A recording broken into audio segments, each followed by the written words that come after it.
Anyone who has driven through rural Minnesota in January knows exactly what I mean when I say the sky and the road become the same shade of white.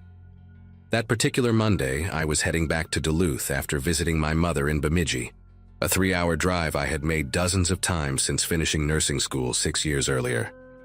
My graduating class from 2018 used to joke about how we scattered across the state like seeds in the wind, and I ended up at St. Luke's Hospital working night shifts in the ICU. The forecast had mentioned light flurries, nothing that would stop someone who grew up learning to drive on icy back roads before she could legally vote. I left my mother's house around 4 in the afternoon, figuring I would beat the worst of it. Maybe grab dinner at that little diner outside of McGregor before the final stretch home. The Subaru Outback had good tires, a full tank, and I had driven through worse conditions more times than I could count. Looking at the pale gray clouds gathering on the horizon, I remember thinking this would be just another uneventful winter drive.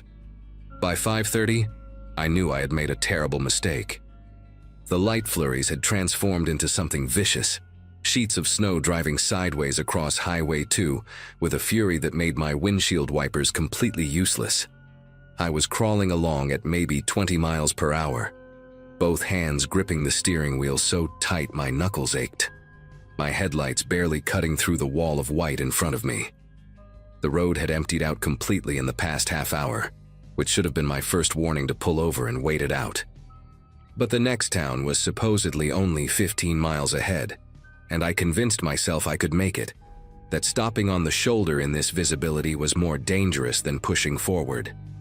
That kind of logic sounds reasonable, until you feel your back tires lose traction on a patch of black ice hidden beneath fresh powder. The Subaru spun once, maybe twice, and then I was sliding sideways toward the ditch at the edge of the road. The impact with the snowbank jolted my entire body forward, and then everything went still, except for the howling wind rocking the car like it wanted to flip it over completely. I sat there for a long moment, just breathing, doing that quick mental inventory you do after an accident to make sure everything still works. Neck, spine, arms, legs, fingers, toes. Everything moved the way it should. The airbags had not deployed, which told me the impact was not as bad as it felt. But when I tried to reverse out of the snowbank, the wheels just spun uselessly against the ice beneath them. I shifted into drive, then reverse again, rocking the car back and forth the way my father taught me when I was 16. But the Subaru was wedged in at an angle that gave me no traction whatsoever. The snow was piling up against the driver's side door so fast I could watch it rising inch by inch through the window. I grabbed my phone from the cup holder and felt my chest tighten when I saw the screen. No signal, not even a single bar flickering in and out. This stretch of highway was notorious for dead zones, something I knew but had never worried about until this exact moment when it actually mattered.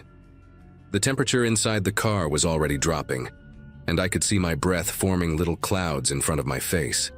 I kept the engine running for the heat, watching the fuel gauge and calculating how long I could stay warm before I had to start rationing. The wind was screaming now, gusts that shook the entire vehicle and sent snow swirling past the windows in hypnotic spirals. I tried my phone again, holding it up toward the ceiling, then toward each window, searching desperately for a signal that simply was not there. My plan was to wait until another car passed, flag them down, get a tow, or at least a ride to somewhere with cell service. Except, no cars were passing. The road remained empty, swallowed by the storm, and every minute that ticked by made me feel more and more like I had slipped off the edge of the world into some frozen void where no one would ever find me. I told myself to stay calm, that this was Minnesota, that someone would come eventually, that people drove this highway all the time, even in bad weather. I just had to be patient and wait. Nearly 40 minutes passed before I saw headlights in my rearview mirror, 2 pale yellow beams cutting through the curtain of snow, like the eyes of some slow-moving animal. The relief that flooded through me was almost embarrassing, this overwhelming wave of gratitude toward a stranger I had not even seen yet. The vehicle slowed as it approached, and I could make out the shape of a pickup truck, one of those older models with the extended cab and rust creeping up along the wheel wells. It pulled onto the shoulder about 20 feet behind my Subaru, hazard lights blinking orange through the white haze, and for a moment, nothing happened. I watched in my mirror as the driver's side door opened and a figure climbed out, hunched against the wind, wearing a heavy canvas jacket the color of dried mud and a hunting cap with the ear flaps pulled down. He walked toward my car with this unhurried pace that struck me as strange given the conditions, like he was strolling through a parking lot on a sunny afternoon instead of trudging through a blizzard on a deserted highway. I rolled my window down about 2 inches, just enough to speak through, and the cold air that rushed in felt like needles against my face. He leaned down to the gap in the window, and I got my first real look at him. Mid-50s maybe, with a face that had clearly spent decades outdoors, deep creases around his eyes and a nose that looked like it had been broken at least once. His eyes were this washed-out blue, almost gray, and they moved across my face in a way that made me feel like I was being inventoried rather than looked at. He smiled, showing teeth that were slightly too small for his mouth, and said he had seen me slide off about a mile back, that he had turned around to come help. His voice was calm, friendly even, with that particular Minnesota accent that stretches vowels out flat like taffy. He said his name was Lyle, asked if I was hurt, asked if I had anyone coming. I told him I was fine, just stuck, that I had no cell signal, but I was sure someone else would come by soon. He nodded slowly at that, looking up and down the empty road, then back at me with those pale eyes. The wind was howling so loud I had to lean closer to the window gap to hear him when he said I should let him help me get out before the weather got worse. Before, he said, like this was not already the worst weather I had ever driven through in my life. I thanked him for stopping, but told him I would rather wait for a tow truck, that I had roadside assistance through my insurance, and someone would be along eventually. The words came out polite, measured, the way you talk to a patient's family member when you are trying to de-escalate without making things worse. Lyle straightened up and looked at my car for a long moment, then crouched back down to the window with that same small-toothed smile. He said there was no tow truck coming in this storm, that the county had already closed the highway about 10 miles east, that I was lucky he came along when he did. Something about the way he said lucky made my skin prickle beneath my coat. He reached for the door handle and pulled, gently at first, then with more force when he found it locked.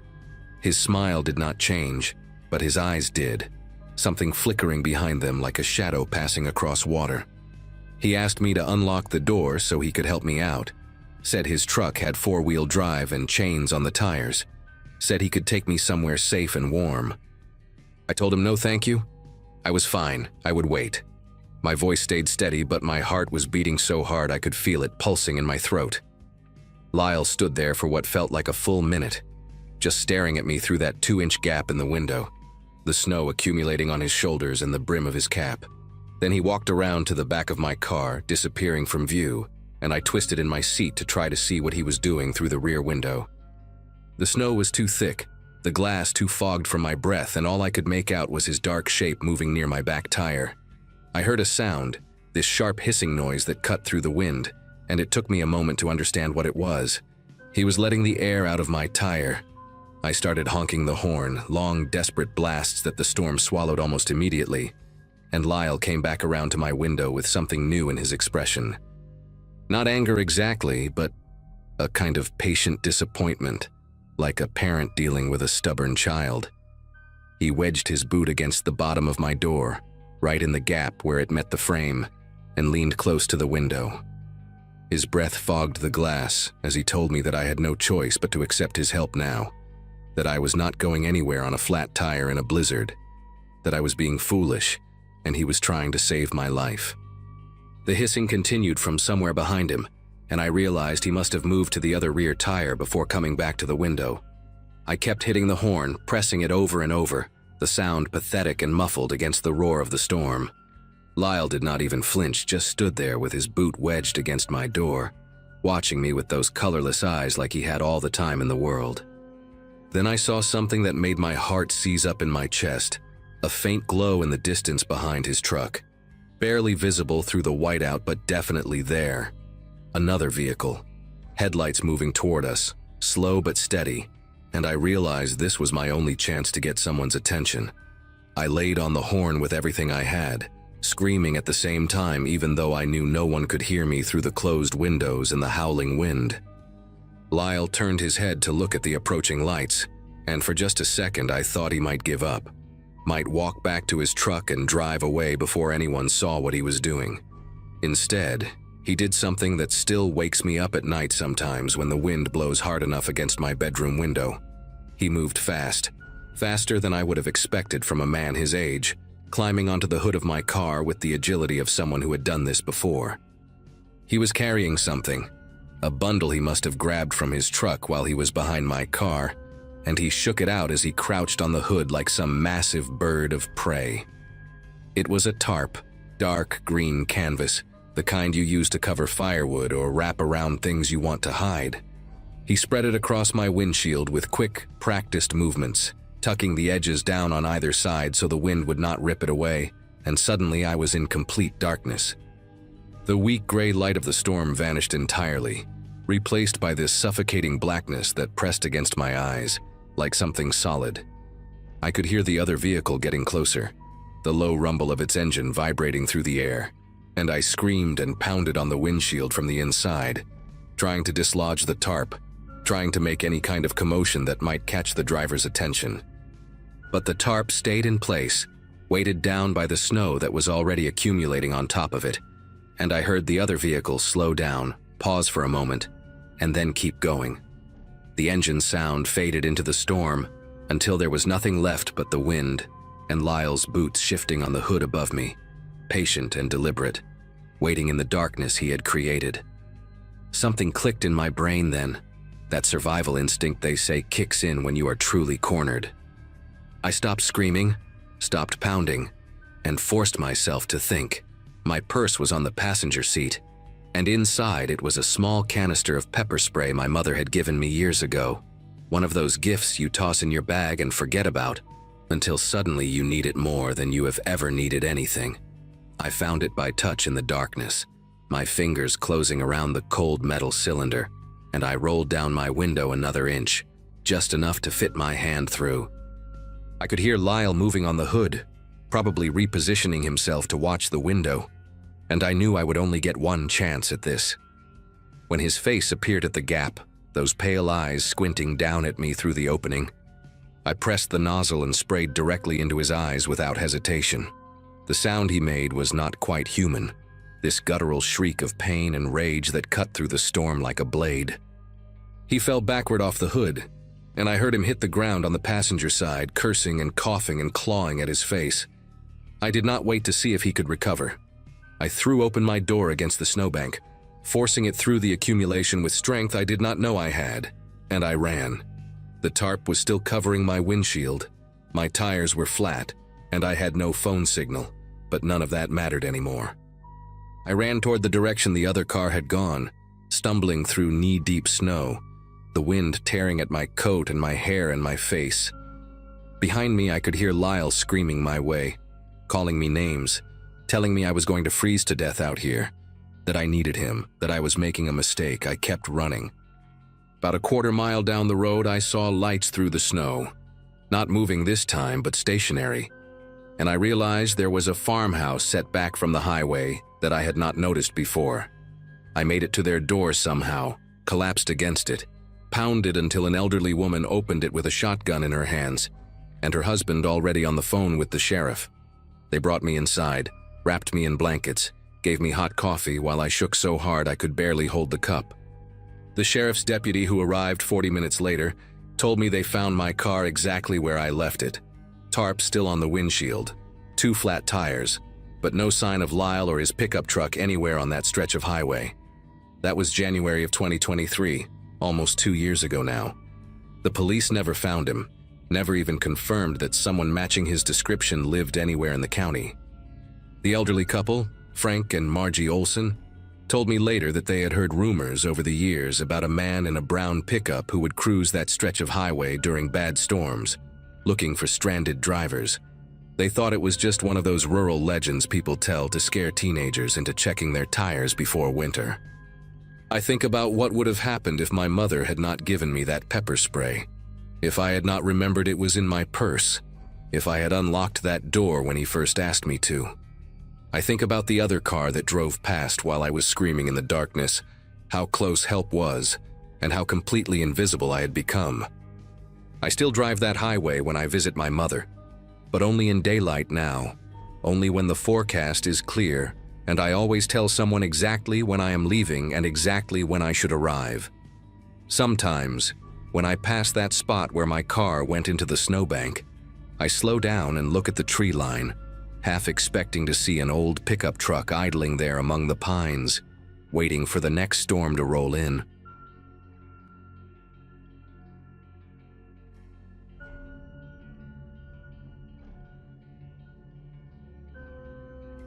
Minnesota winters have a reputation, but nothing prepares you for what happens when a storm decides to show you exactly how small and fragile you really are. I learned that lesson on a Thursday in early December of 2022, somewhere along Highway 53 between Virginia and Eveleth, two towns most people have never heard of, unless they grew up in the Iron Range. At 26, I had been working as an HVAC technician for almost 2 years, driving my company truck across frozen stretches of rural highway to fix furnaces for people who lived so far from everything that the nearest grocery store was an hour away. The job paid decent, the solitude suited me, and I had grown comfortable with long drives through empty landscapes. That comfort almost killed me. The forecast had mentioned snow, maybe 6 to 8 inches, nothing unusual for that part of the state. But forecasts lie sometimes, and this one lied in a way that nearly cost me my life. The first sign of trouble came when my windshield turned completely white in less than 30 seconds. One moment I could see the road, the faded yellow lines, the skeletal trees lining both sides. And then it was gone, all of it, swallowed by a wall of snow so thick it looked solid. I pulled over immediately, heart pounding, and watched the temperature display on my dashboard drop from 12 degrees to -4 in what felt like minutes. My truck, an old Ford F-150 with 200,000 miles of rust and stubbornness holding it together, started making a sound I had never heard before. A grinding, choking noise that ended with a shudder and then silence. I turned the key again and again, but the engine refused to respond. The heater died with it, and within 5 minutes I could see my breath forming thick clouds inside the cab. I remember sitting there, gripping the steering wheel with both hands, trying to calculate how long a person could survive in a broken-down truck during a blizzard with no cell signal, and no other cars in sight. My phone had 1 bar of signal that flickered in and out like a dying heartbeat. I tried calling 911 3 times, and each time the call dropped before it even connected. I sent a text to my boss, Hank, telling him my location and that I was stranded. The message sat there with a little spinning circle for 10 minutes before finally showing delivered. Whether he actually received it or not, I had no way of knowing. The cold was getting serious now, the kind that makes your fingers clumsy and your thoughts sluggish. I had a winter emergency kit in the back seat, blankets, hand warmers, a flashlight, some granola bars, because Hank drilled that into every new hire. I wrapped myself in both blankets and cracked open 2 hand warmers, pressing them against my chest. For a while, maybe an hour, I told myself this was manageable. Someone would come. A plow truck, a state trooper, another driver. But the snow kept falling so heavy that I could barely see the hood of my own truck, and the silence outside was absolute. No engines, no voices.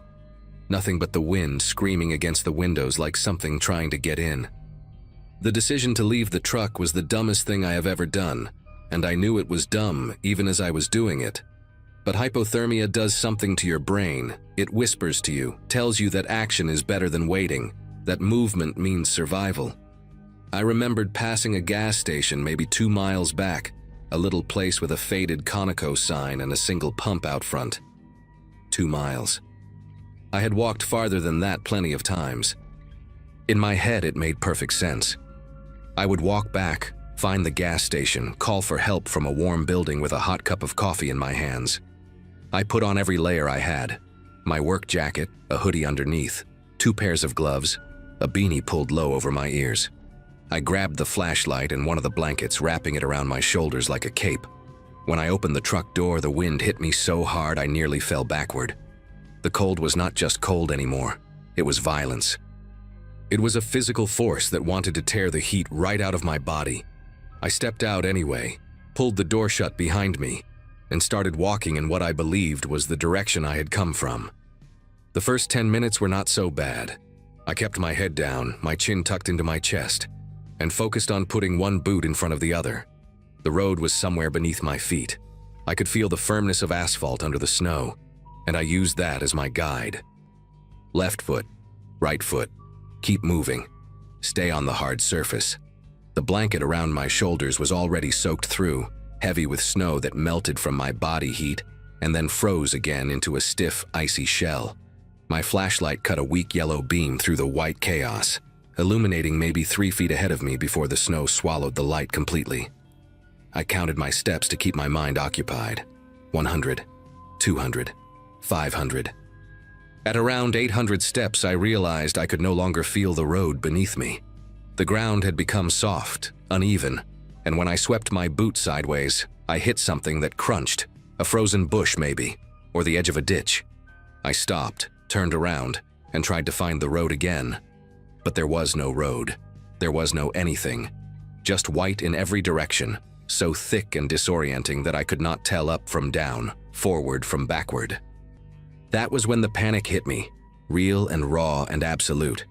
I spun in a circle, waving my flashlight like it could somehow cut through the storm and show me where I was. Nothing. The wind had picked up even more, howling so loud it drowned out my own thoughts, and the snow was falling sideways now, stinging my face like tiny needles made of ice. I picked a direction, any direction, and started walking again, faster this time, almost running. My lungs burned from the cold air, each breath feeling like I was inhaling broken glass. I do not know how long I walked like that, stumbling through snow that came up past my knees in some places, tripping over things I could not see. 10 minutes maybe, 20. Time had stopped making sense. And then, through the white curtain ahead of me, I saw a light, a faint yellowish glow flickering like a candle in the distance. Relief flooded through me so hard my knees almost buckled. The gas station. I had found it. I pushed forward with everything I had left, my legs screaming, my fingers numb inside my gloves. My eyes locked on that beautiful, impossible light. The light vanished. 1 second it was there, warm and promising, and the next it was gone, swallowed by the storm like it had never existed at all. I stopped dead in my tracks, blinking hard, trying to find it again. Maybe the snow had just gotten thicker for a moment.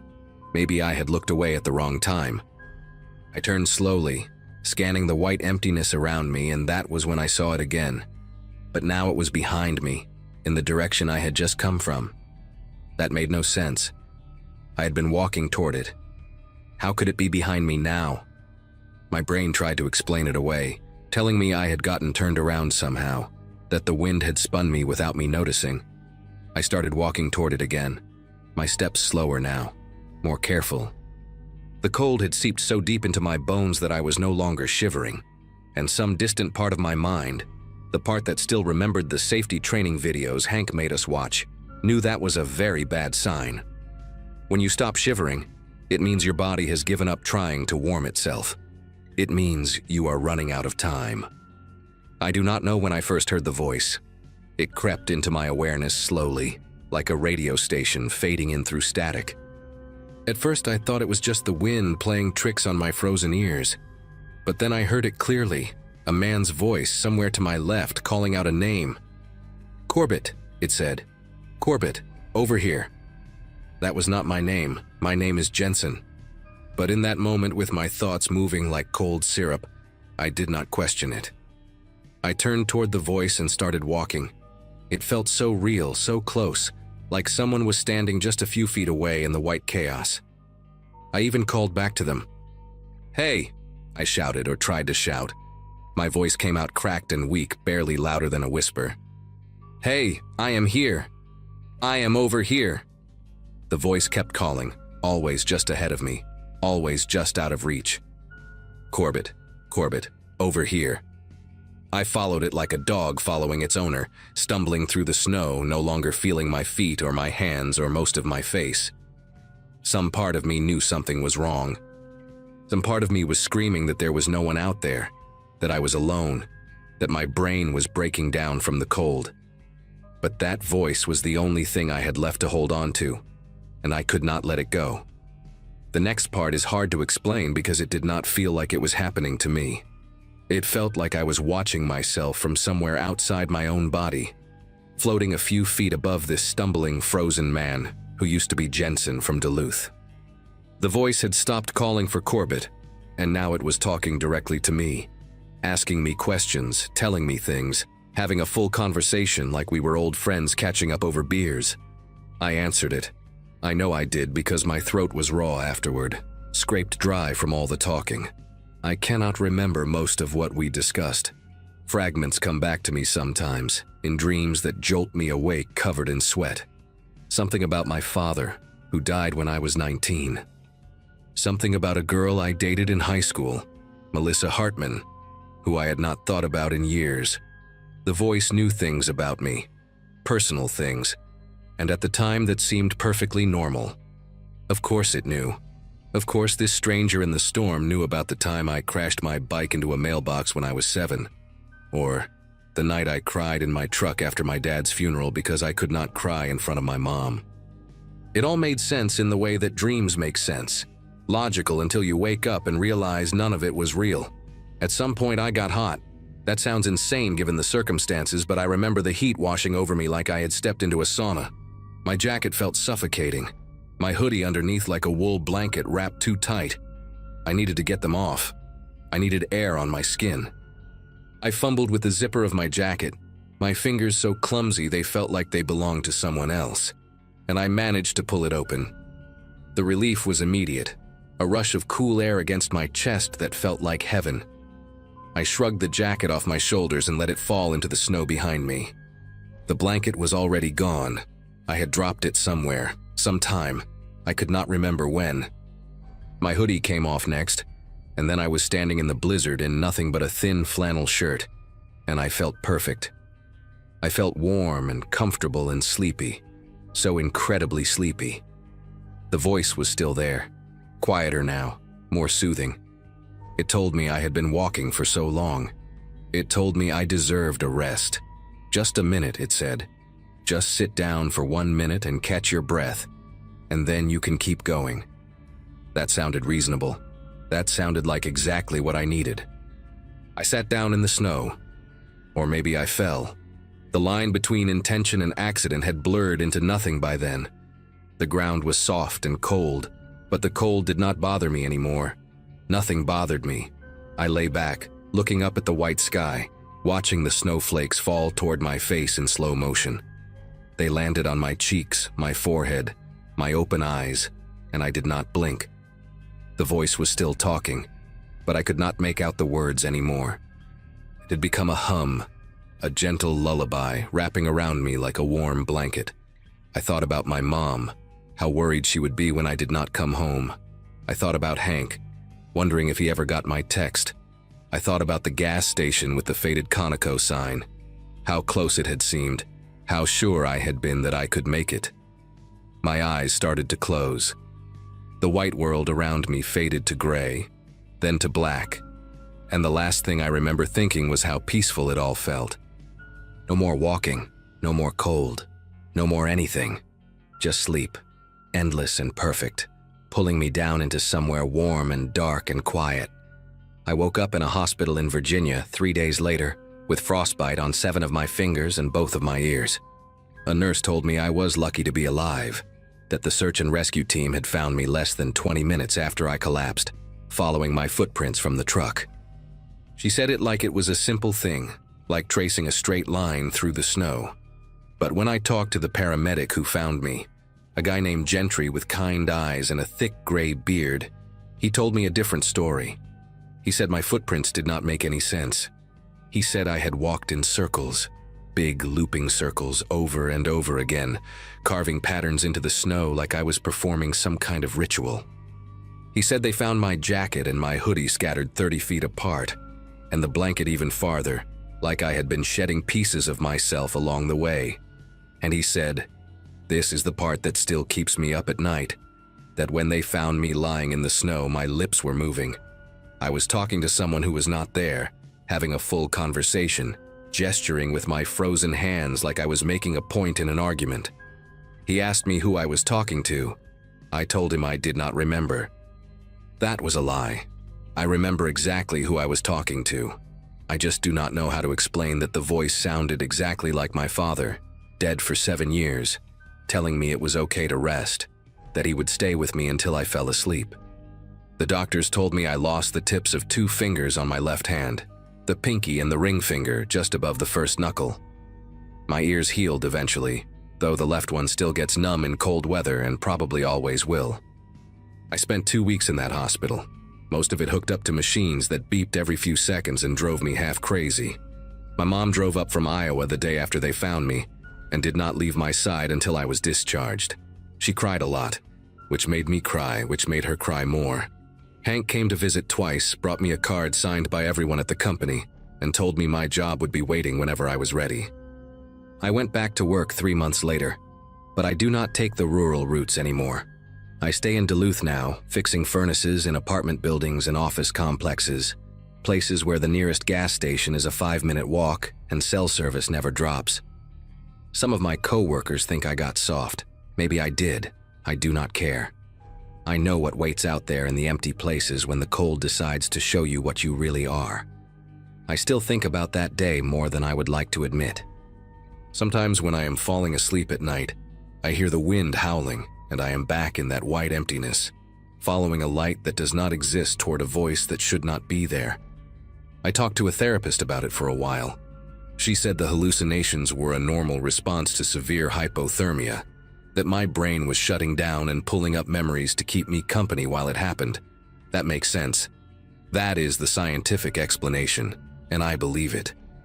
But there is another part of me, a small and stubborn part that I cannot quite silence, that wonders how a dying brain could know exactly what my father's voice sounded like, how it could remember the specific way he used to say my name, the cadence of his words, the warmth underneath his tone. The doctors say I was alone out there in the snow, walking in circles, talking to nobody. And I am sure they are right.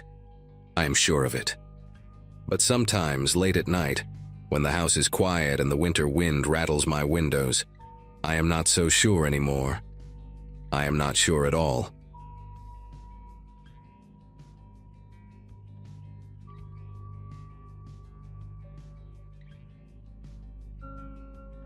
Nobody warns you about how quiet it gets when you're truly stuck. Not stuck in traffic, not stuck waiting for a tow truck in a parking lot, but stuck in the middle of nowhere with snow piling up around your car and no way to call anyone. I keep replaying that night in my head, trying to figure out what I could have done differently, and the answer is everything. My name is Heather, and I turned 34 last spring, which means I've been driving Michigan winters for almost 2 decades. I'm not careless, I'm not reckless, and I've never been the type to ignore a weather warning. But on that Saturday in January, I made one stupid decision after another, and by the time I realized how badly I'd messed up, it was way too late to fix any of it. I was coming back from my cousin's wedding in Traverse City, a 2.5-hour drive that should have been simple, and all I wanted was to sleep in my own bed instead of paying another $150 for a hotel room. The drive started fine. Highway 131 was clear for the first hour, just wet pavement and the occasional gust of wind rocking my Chevy Equinox.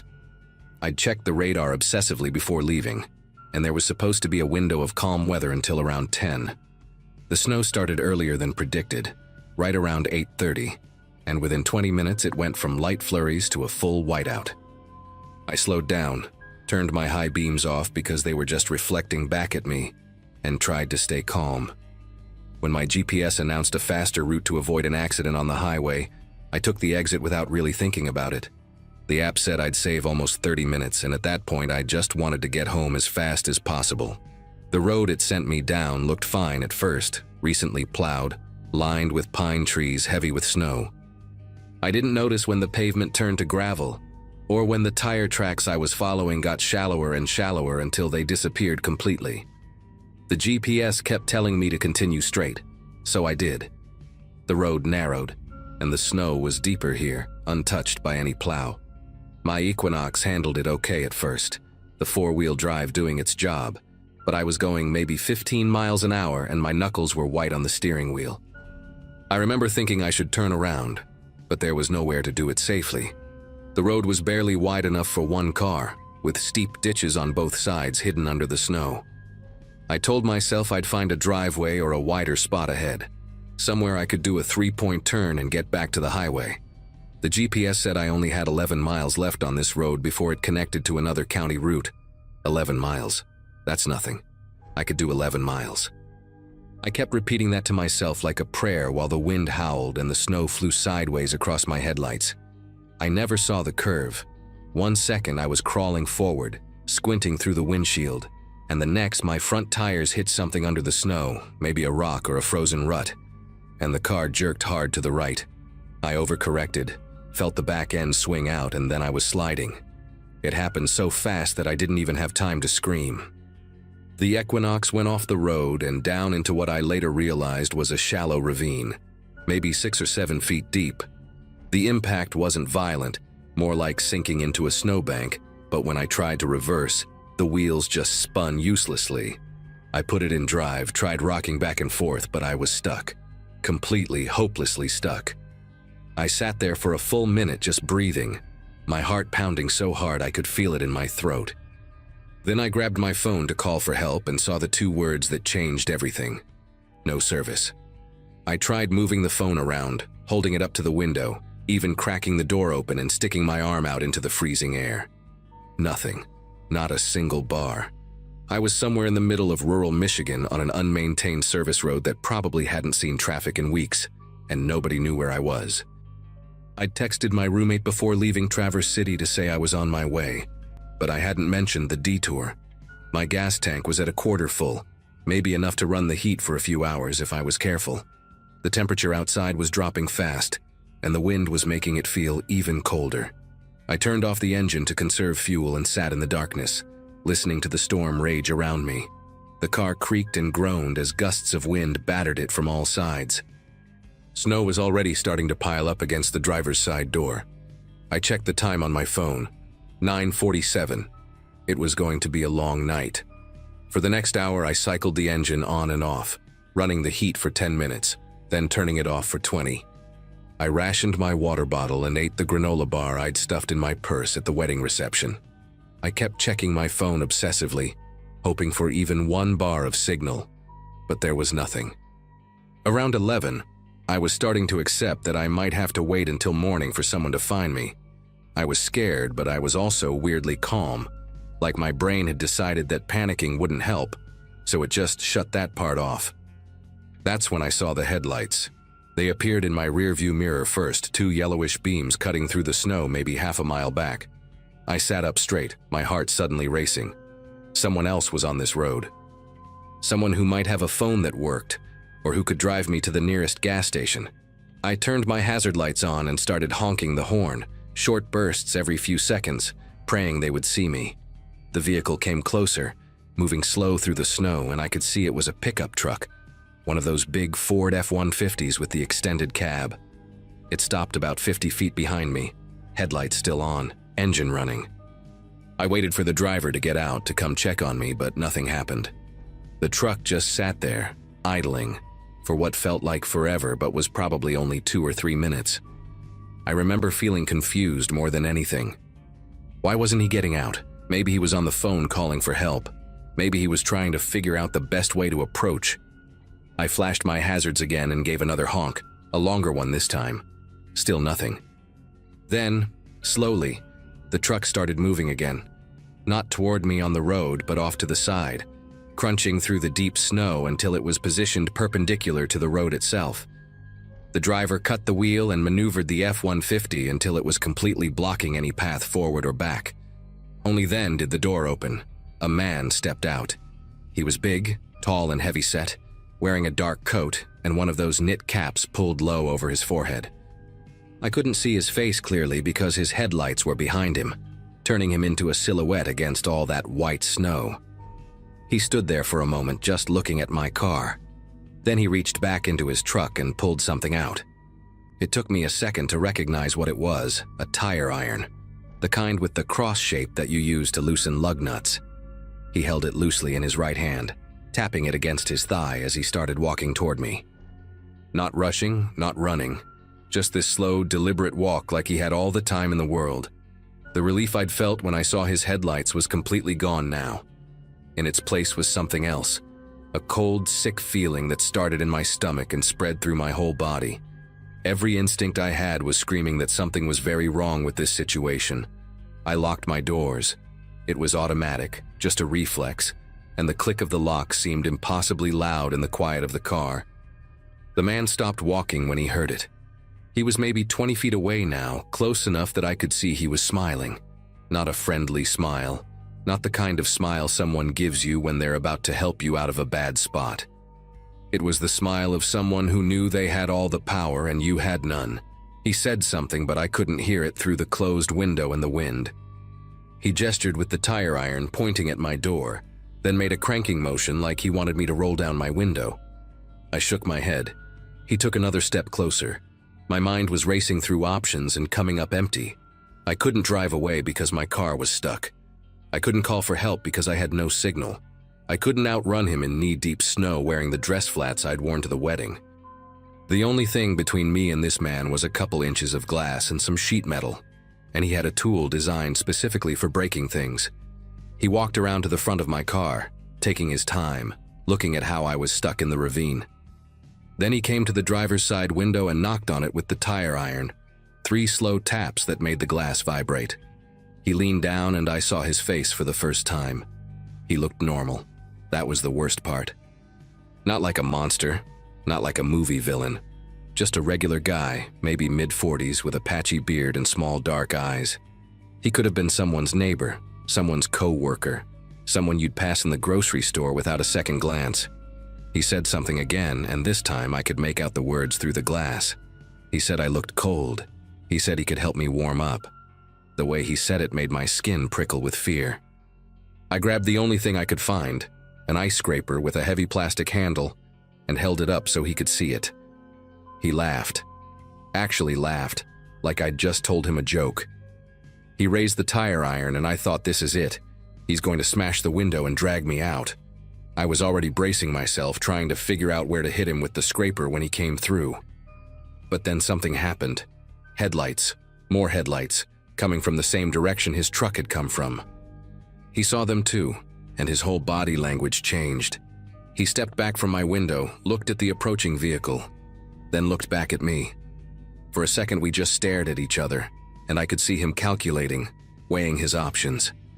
The new headlights were getting closer, and I could hear the engine now, something big like another truck or maybe an SUV. The man with the tire iron took one more look at me, and what I saw in his eyes terrified me more than anything else that night. It wasn't anger or frustration at being interrupted. It was patience, like he was just putting something on pause, something he fully intended to come back to later.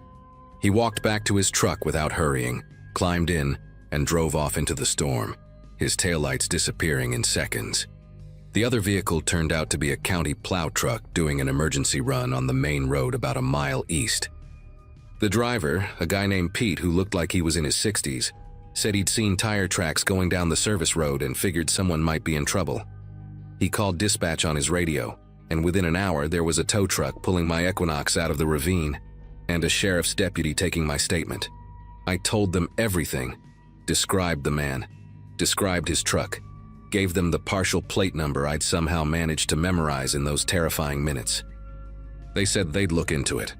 That was almost a year ago now. They never found him, no arrests, no suspects, nothing. Sometimes I wonder if he's still out there, driving those back roads during snowstorms, looking for someone else whose GPS sent them the wrong way. I sold my Equinox 2 months after that night. I couldn't stand sitting in it anymore. Couldn't stop seeing his face in the window every time I got behind the wheel. I take the highway now, always, even if it adds an hour to my trip.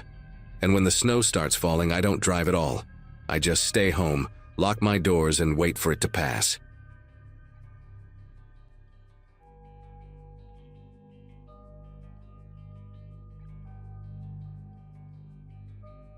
February in northern Wisconsin had always been unforgiving, but I had no idea what was waiting for me on that Saturday night in 2024.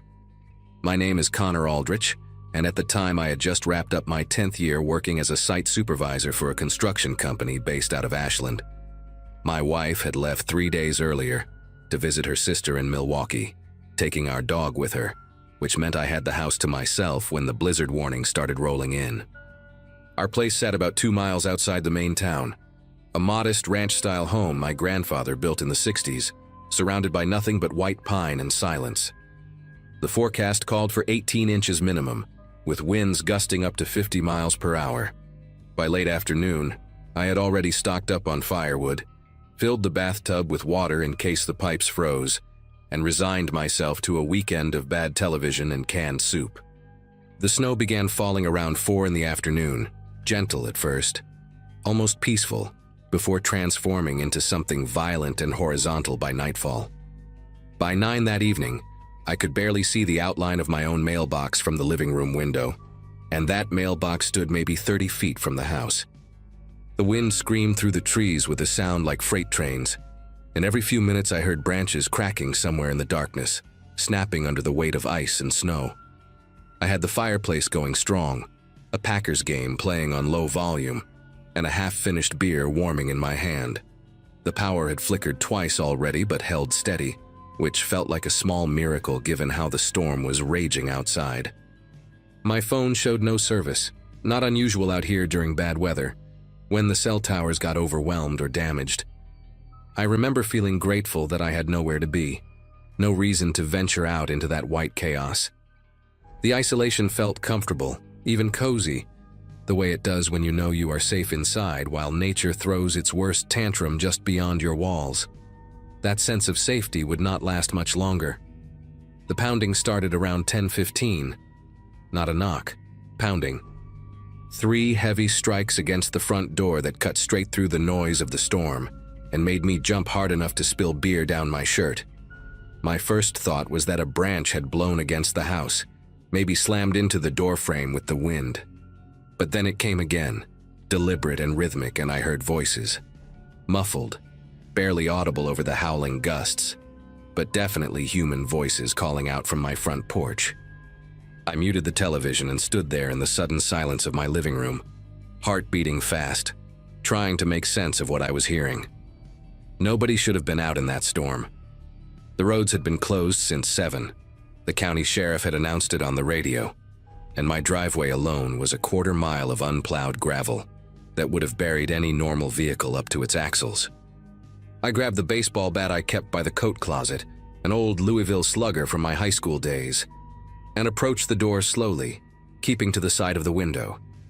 Through the frosted glass panel beside the door, I could make out 2 figures standing on my porch, bundled in dark clothing with bright strips of reflective material on their shoulders and chests. One of them leaned close to the door and shouted something I could not quite hear, then pounded again, 3 more strikes that rattled the door in its frame. I flipped on the porch light, which barely cut through the swirling white chaos outside, and called out asking who was there. A man's voice came back, loud and insistent, identifying himself as emergency services and saying I needed to evacuate immediately. He said something about structural collapse risks, that the county had issued mandatory evacuations for this area, that I needed to come with them right now. The woman beside him nodded vigorously, her face half hidden behind a scarf, and pointed toward the darkness behind them where I assumed their vehicle must have been parked. Something about the whole scene made the hair on my arm stand straight up, though I could not have told you exactly why in that moment. I asked them to hold up their identification to the window, and the man complied, pressing a laminated badge against the glass. The porch light caught it just enough for me to read the words, Bayfield County Emergency Management, printed across the top with a photo and a name I could not quite make out. It looked official at first glance, but something was wrong. The badge had no hologram, no embossed seal, nothing that matched the credentials I had seen on actual county workers who came through our construction sites for inspections. The photo seemed slightly off-center, printed on regular paper and slipped into a plastic sleeve you could buy at any office supply store. I looked past him toward where their vehicle should have been, and saw only a dark shape maybe 50 feet back. No flashing lights, no emergency markings, just what looked like a regular pickup truck with the headlights off. Real rescue teams would have arrived in marked vehicles with strobes blazing, especially in conditions this bad. Real rescue teams would have called ahead using emergency broadcast systems or knocked on doors with police escort. These two had appeared out of nowhere in the middle of a blizzard with homemade badges and a civilian truck, telling me I needed to leave my warm house immediately. The man started talking faster when I did not open the door, his voice taking on an edge of frustration that did not sound like concern for my safety. He said the roof could cave in any minute, that 3 other houses in the area had already collapsed, that I was putting myself in serious danger by staying inside. The woman chimed in, saying they had a warming shelter set up at the community center, and that I needed to come now, right now. There was no time to wait. I noticed she kept glancing to her left, back toward that dark truck, like she was checking on something or someone. I told them I appreciated the warning, but my house was solid, built to withstand Wisconsin winters for 60 years, and I would take my chances. The man's whole demeanor changed then. He leaned closer to the door, close enough that I could see his breath fogging up the glass, and said in a lower voice that they could not leave me here, that they had orders to bring everyone out, that I needed to open the door so they could explain the situation properly. He said the word orders like it meant something, like I should be impressed or intimidated. I tightened my grip on the bat and told them I was not going anywhere. That was when the woman spoke up again, and what she said sent a chill straight through me that had nothing to do with the cold. She said they understood my hesitation, that people get scared during emergencies, but that they really needed to come inside for just a moment to assess the structural damage from within. She said it would only take 5 minutes, that they had thermal imaging equipment in the truck that could detect stress fractures in the foundation, and they needed to check my basement. Her voice was calm, almost soothing, like she was reading from a script she had practiced many times before. The man nodded along, and actually put his hand on the door handle, giving it a slow experimental turn. The deadbolt held, thank God, but the fact that he tried it at all made my heart start hammering against my ribs. I backed up a few steps and shouted through the door that if they did not leave my property immediately, I would call the police.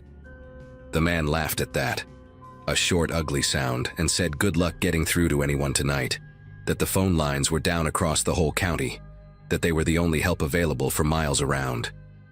He said it like a threat, like he wanted me to understand just how alone I really was out here. I retreated to the kitchen, keeping my eyes on the front door, and grabbed the landline phone from its cradle on the wall. Dead silence, no dial tone, just like he said. My cell phone still showed no service, the little icon at the top of the screen completely empty. I felt a wave of panic rising in my chest and forced myself to breathe slowly, to think clearly, to not let fear make my decisions for me. The pounding started again, harder this time, and I heard the man yelling that they were running out of time, that the storm was getting worse, that I was being unreasonable. Between his shouts, I could hear them talking to each other in low voices I could not make out, and then I heard footsteps moving off the porch, crunching through the snow around the side of the house. They were circling the property, checking the windows, looking for another way in. I moved quickly through each room on the ground floor, confirming that every window was locked, every latch secured. When I reached the back door in the mudroom, I found the woman standing right there on the other side of the glass, her face inches from the window, staring directly at me with eyes that held no warmth at all. She did not say anything, just stood there watching me through the frost-covered glass while the snow swirled around her like a white curtain. I stepped back and nearly tripped over a pair of work boots, catching myself on the washing machine. She tilted her head slightly, almost curious, then raised one gloved hand and tapped a finger against the window 3 times. Slow, deliberate, patient.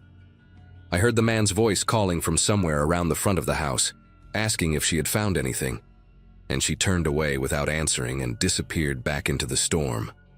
My hands were trembling as I checked the lock on the mudroom door, confirmed it was secure, then dragged a heavy wooden bench in front of it for good measure.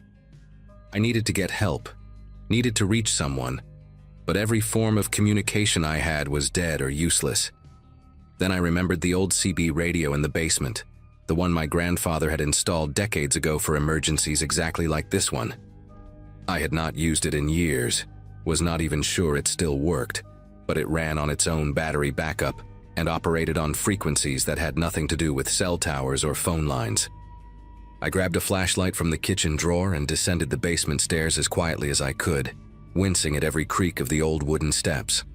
The basement was cold and dark, filled with the smell of dust and old concrete, and I had to navigate past stacks of storage boxes and forgotten furniture to reach the workbench where the radio sat. The unit looked ancient, all brown plastic and silver dials, but when I flipped the power switch, a small red light blinked on, and I nearly cried with relief. I picked up the handset and started cycling through channels, calling out for anyone who could hear me, identifying myself and my address and saying I had intruders on my property, pretending to be emergency services.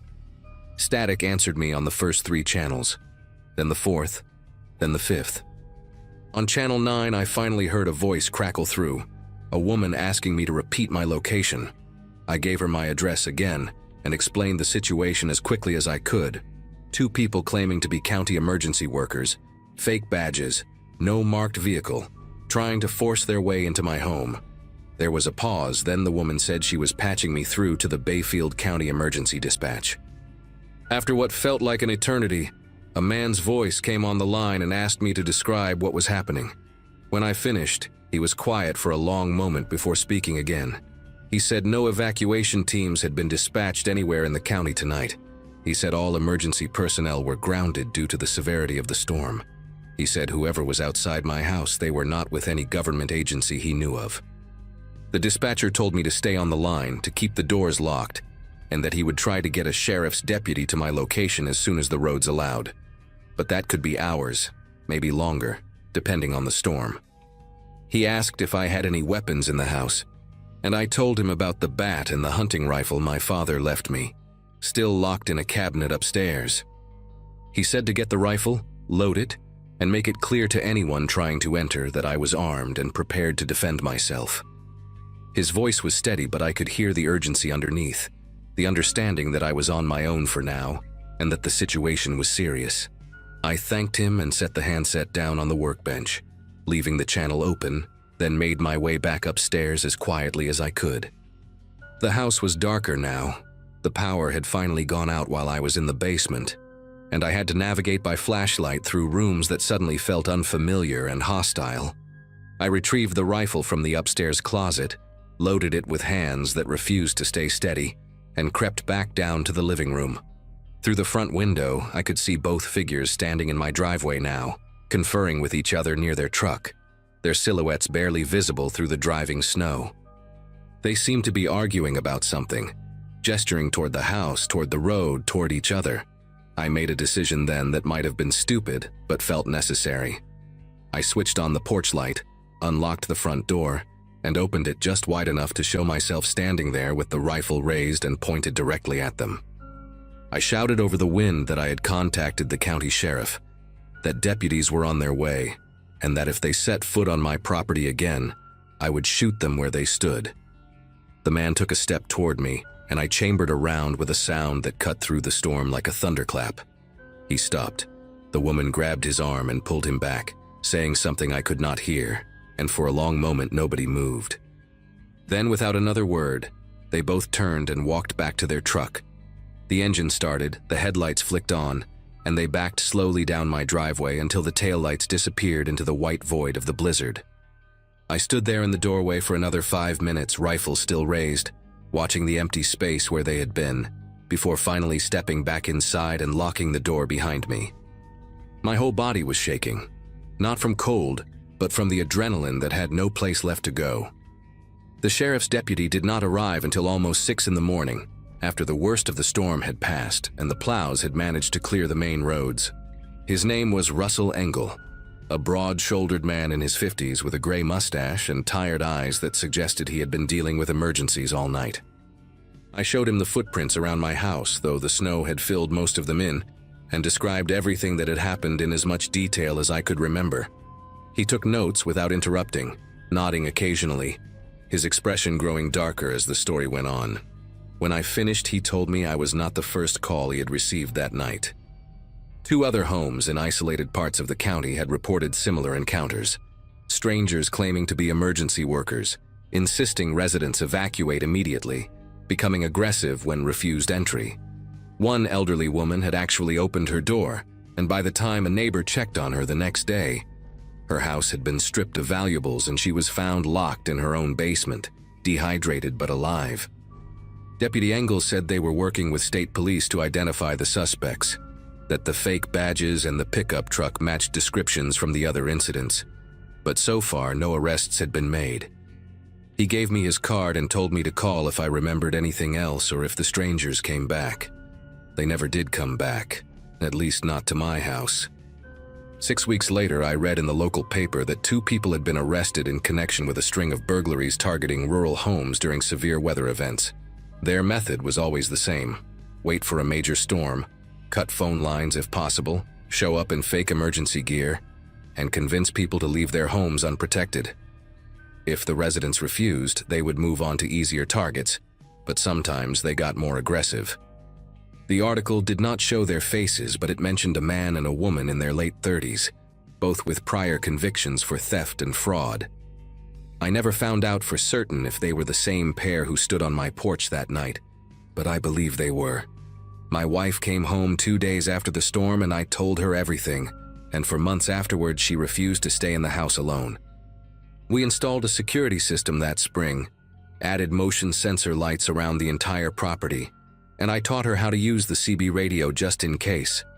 Every time a big storm rolls through now, I find myself checking the locks twice, 3 times, listening for footsteps on the porch, watching the driveway for headlights that should not be there. I know I did the right thing by not opening that door, but some nights I still lie awake wondering what would have happened if I had. What they would have done, where I would have ended up. The storm outside passes eventually, but that question never really goes away.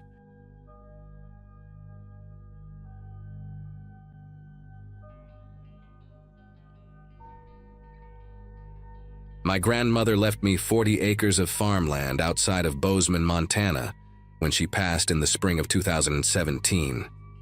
At 26, inheriting a farmhouse seemed like a better deal than paying rent in Portland, where I had lived since graduating college. Most of my friends thought I had lost my mind, moving alone to a place where the nearest neighbor was 3 miles down a dirt road, and the closest grocery store required a 40-minute drive.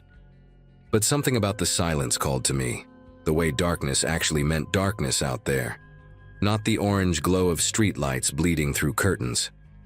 I had been on the property for about 8 months when winter arrived in full force, and I believed I understood what isolation truly meant. I was wrong about that. You do not understand isolation until a blizzard erases every familiar landmark, until the road vanishes and the fences disappear, and your farmhouse becomes the only thing that exists in an endless white void. That morning, the weather radio had been spitting warnings about an incoming storm system since before dawn. By noon, snow fell in thick curtains that cut visibility down to maybe 20 feet. I had done everything right. Stocked the pantry with canned goods, filled the generator with fuel, brought extra firewood inside, charged my phone to full. The farmhouse itself was solid, built by my great-grandfather in 1952, with walls thick enough to muffle the wind, and a wood-burning stove that could heat the entire first floor. Around 3 in the afternoon, I stood at the kitchen window watching the world erase itself, feeling that particular smugness of being prepared while nature threw its worst at the walls. The wind screamed so loud I could feel it vibrating in my chest. That is probably why I did not hear him at first, why his moaning had to rise above the storm before it finally broke through to me, a sound so human and desperate that it cut straight through the howling chaos outside. I thought I was imagining it at first. When you live alone in a place that quiet, your brain starts inventing sounds just to fill the emptiness. But then I heard it again, louder, a man groaning in pain somewhere close to the house. I grabbed the flashlight from the drawer by the sink and moved to the front door, pressing my ear against the cold wood. The moaning continued, raw and agonized, coming from directly outside on the porch. My heart was pounding as I unlatched the deadbolt and cracked the door open just enough to aim the flashlight beam into the swirling snow. And there he was, crumpled on my front steps like a puppet with its strings cut, a man in a brown canvas jacket and jeans clutching his right leg and grimacing up at me through the ice crystals clinging to his eyebrows and beard. He looked maybe 40, 45, with a weathered face and pale blue eyes that squinted against the flashlight. He was shivering violently, his lips already taking on a bluish tint that terrified me more than anything else. He said his name was Ray, that he had been driving on the county road when the storm got too bad, and he pulled over to wait it out. He told me he had tried to walk to find help when his car started losing heat, but he slipped on a patch of ice about 100 yards from my driveway and felt something snap in his ankle. He had crawled the rest of the way, he said, following the faint glow of my porch light through the blizzard. His voice came out in stuttering gasps between shivers, and even though something in the back of my mind whispered that I should be careful, I could not leave a man to freeze to death on my doorstep. I grabbed him under the arms and dragged him into the mudroom, his injured leg trailing behind him as he cried out in pain. The cold that came in with him was savage, biting at my exposed skin, and I slammed the door shut against the storm with my shoulder while he lay on the floor, groaning and thanking me over and over. I called 911 immediately, my fingers clumsy on the phone screen. The dispatcher told me what I already knew, that the roads were impassable and emergency services were stretched thin across the county. She said they would send someone as soon as conditions allowed, but that could be hours, maybe longer. She asked me to keep him warm, elevate the injured leg, watch for signs of severe frostbite. When I hung up, Ray was watching me from the mudroom floor with those pale blue eyes, and he smiled in a way that was probably meant to be grateful, but came across as something else, something I could not quite name. I helped him hop into the living room, his arm slung over my shoulder, his weight pressing against me as he winced with every movement. I got him settled on the couch near the wood stove, wrapped him in the heavy wool blanket my grandmother had kept draped over the armchair, and went to the kitchen to make coffee. That was when I noticed the first thing that did not add up. From the kitchen window, I could see the side of the porch and part of the front yard, visibility slightly better now that the wind had shifted direction. I looked at the spot where Ray claimed he had crawled up the steps, expecting to see some kind of trail, a disturbed path in the snow, marks from his hands and knees. But the snow on the steps looked smooth, almost untouched except for the mess we had made dragging him inside. I told myself the storm must have covered his tracks in the minutes between his arrival, and when I looked, but the math did not work. He had been moaning outside for at least a couple of minutes before I opened the door, and the steps were sheltered under the porch overhang. The snow there should not have accumulated that fast. I stared at the pristine white surface and felt a cold knot forming in my stomach that had nothing to do with the temperature outside. I brought him the coffee and sat in the armchair across from the couch, watching him wrap his hands around the mug. He drank slowly, his eyes moving around the room in a way that felt too deliberate, too calculating, lingering on the doorways and windows before settling back on me. He asked how long I had lived here alone, and I lied without thinking, told him my boyfriend was upstairs sleeping off a cold. Ray nodded, but something flickered in his expression, a tiny shift that told me he did not believe a word of it. He asked if the upstairs bedrooms had locks on the doors, said he was just wondering because he did not want to impose, wanted to make sure I felt safe with a stranger in the house. The question landed wrong, too specific, too focused on security. I told him the bedroom doors were old, that none of them locked properly anymore, which was the truth but felt like a mistake the moment it left my mouth. He nodded again, slower this time, and took another sip of his coffee. His ankle, the one he said was broken, rested on the cushion I had propped up for him, but I realized I had not actually seen any swelling, any bruising, nothing but his word that it was injured at all. I excused myself to check on the generator, which was a lie, but I needed to get away from him for a minute to think. The generator was in the mudroom, and I stood there pretending to examine it while my mind raced through everything that had happened. His story about the car on the county road, but I had not heard any engine, had not seen any headlights through the storm before he appeared. The missing crawl marks on the porch steps. The way he asked about locks, about which rooms secured from the inside. I pulled out my phone and dialed 911 again, keeping my voice low. The same dispatcher answered, and I asked her, trying to sound casual, if anyone had reported an abandoned vehicle on the county road near my address. She checked and told me no, nothing had been called in, no stranded motorists in my area at all.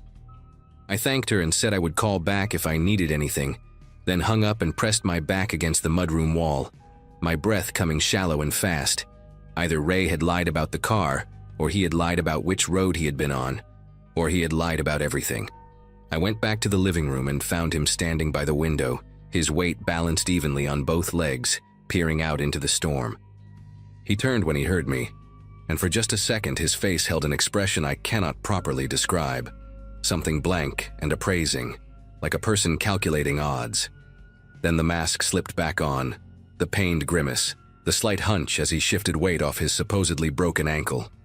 He said he thought he heard something outside, maybe an animal.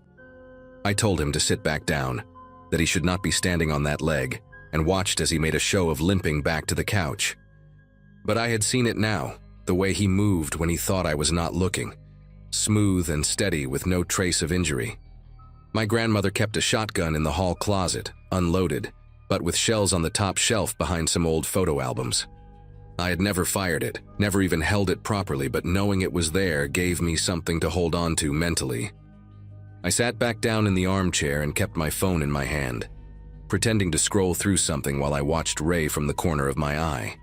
He started asking more questions, casual on the surface but pointed underneath. How far was the nearest neighbor? Whether the county plowed my road, or if I had to hire someone private. If I had family nearby who checked on me during storms. Each question peeled back another layer of my safety, mapping my vulnerabilities with the precision of someone who had done this before. I gave vague answers, mentioned neighbors closer than they actually were, invented a brother who lived in town and visited often. Ray nodded along, but his eyes had changed, harder now, less concerned with maintaining the pretense of a grateful injured stranger. The wind outside had picked up again, rattling the windows, and somewhere in the distance I heard a sound that made my whole body go rigid.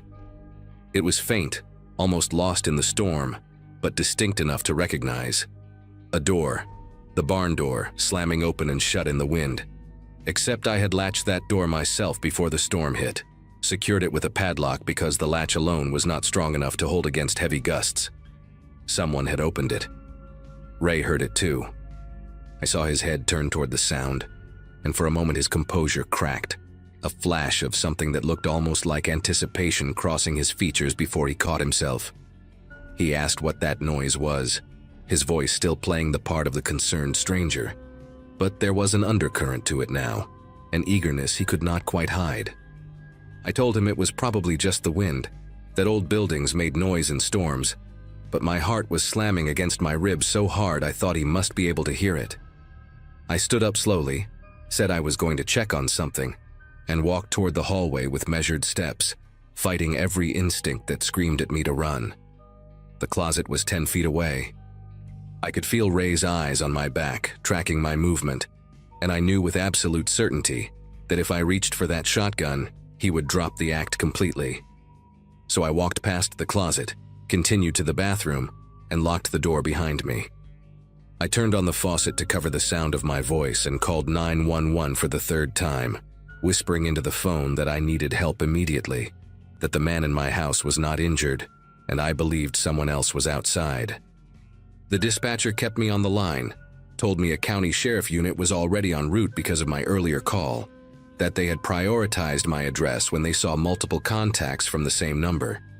She asked me to stay where I was, to keep the door locked, to not engage with the man. I could hear Ray moving around in the living room, his footsteps steady and unhurried, no limp at all now. Then I heard him try the bathroom door handle, a slow, deliberate turn that stopped when it met the lock. He did not say anything. He just stood there on the other side of the door, and I stood on mine, the phone pressed to my ear, the faucet running, both of us waiting. The minutes stretched into something unbearable, thick and suffocating, until finally I heard a new sound cutting through the storm. An engine. Headlights swept across the frosted bathroom window, red and blue flashing through the glass, and Ray's footsteps retreated fast toward the back of the house. I heard the mudroom door slam open, the howl of the wind rushing in, and then the dispatcher was telling me the deputies were at the front door. I let them in with trembling hands. 2 officers covered in snow, their faces red from the cold. I tried to explain everything at once, the man, the fake injury, the questions about locks, the barn door. One of them stayed with me while the other went after Ray, disappearing into the white chaos behind the house with his flashlight beam cutting through the snow. They caught him about 200 yards out, trying to make his way toward the tree line. He was walking fine, running even, until the deputy tackled him into a snowdrift. When they brought him back in cuffs, his face had changed completely. No more friendly gratitude, no more wounded stranger. Just cold, empty anger. The look of someone whose plan had fallen apart. The deputy who stayed with me asked to see my ankle, and Ray just stared at him without blinking, without answering. There was nothing wrong with his leg. No break, no sprain, no injury of any kind. He had crawled onto my porch and faked the whole thing. Every wince and groan and grateful smile, all of it theater designed to get inside my house. But that was not the worst part. As the storm began to ease around midnight, one of the deputies walked the perimeter of the property with a high-powered flashlight. He found footprints circling the barn, fresh enough that the snow had not filled them in completely. A second set of tracks, smaller than Ray's boots, leading from the barn to the back of the house and then retreating into the fields when the police lights appeared. Someone else had been out there the whole time, waiting in the dark, watching my windows. The deputy told me they found the barn door hanging open, the padlock cut clean through with bolt cutters. Inside, scratched into the wooden wall beside the door, were 2 words that still show up in my nightmares. She's alone. They never caught the second person. Ray refused to talk, gave a fake name that led nowhere, and eventually went to prison for breaking and entering and attempted burglary, though everyone involved knew it would have been much worse than burglary. I sold the farm 3 months later, moved back to Portland, and spent the next year sleeping with every light on and a chair wedged under my bedroom door. Sometimes I still wake up at 3 in the morning, heart pounding, certain I can hear someone moaning outside my window, and I wonder if the one they never caught is still out there somewhere, waiting for another blizzard, another isolated farmhouse, another woman kind enough to open her door.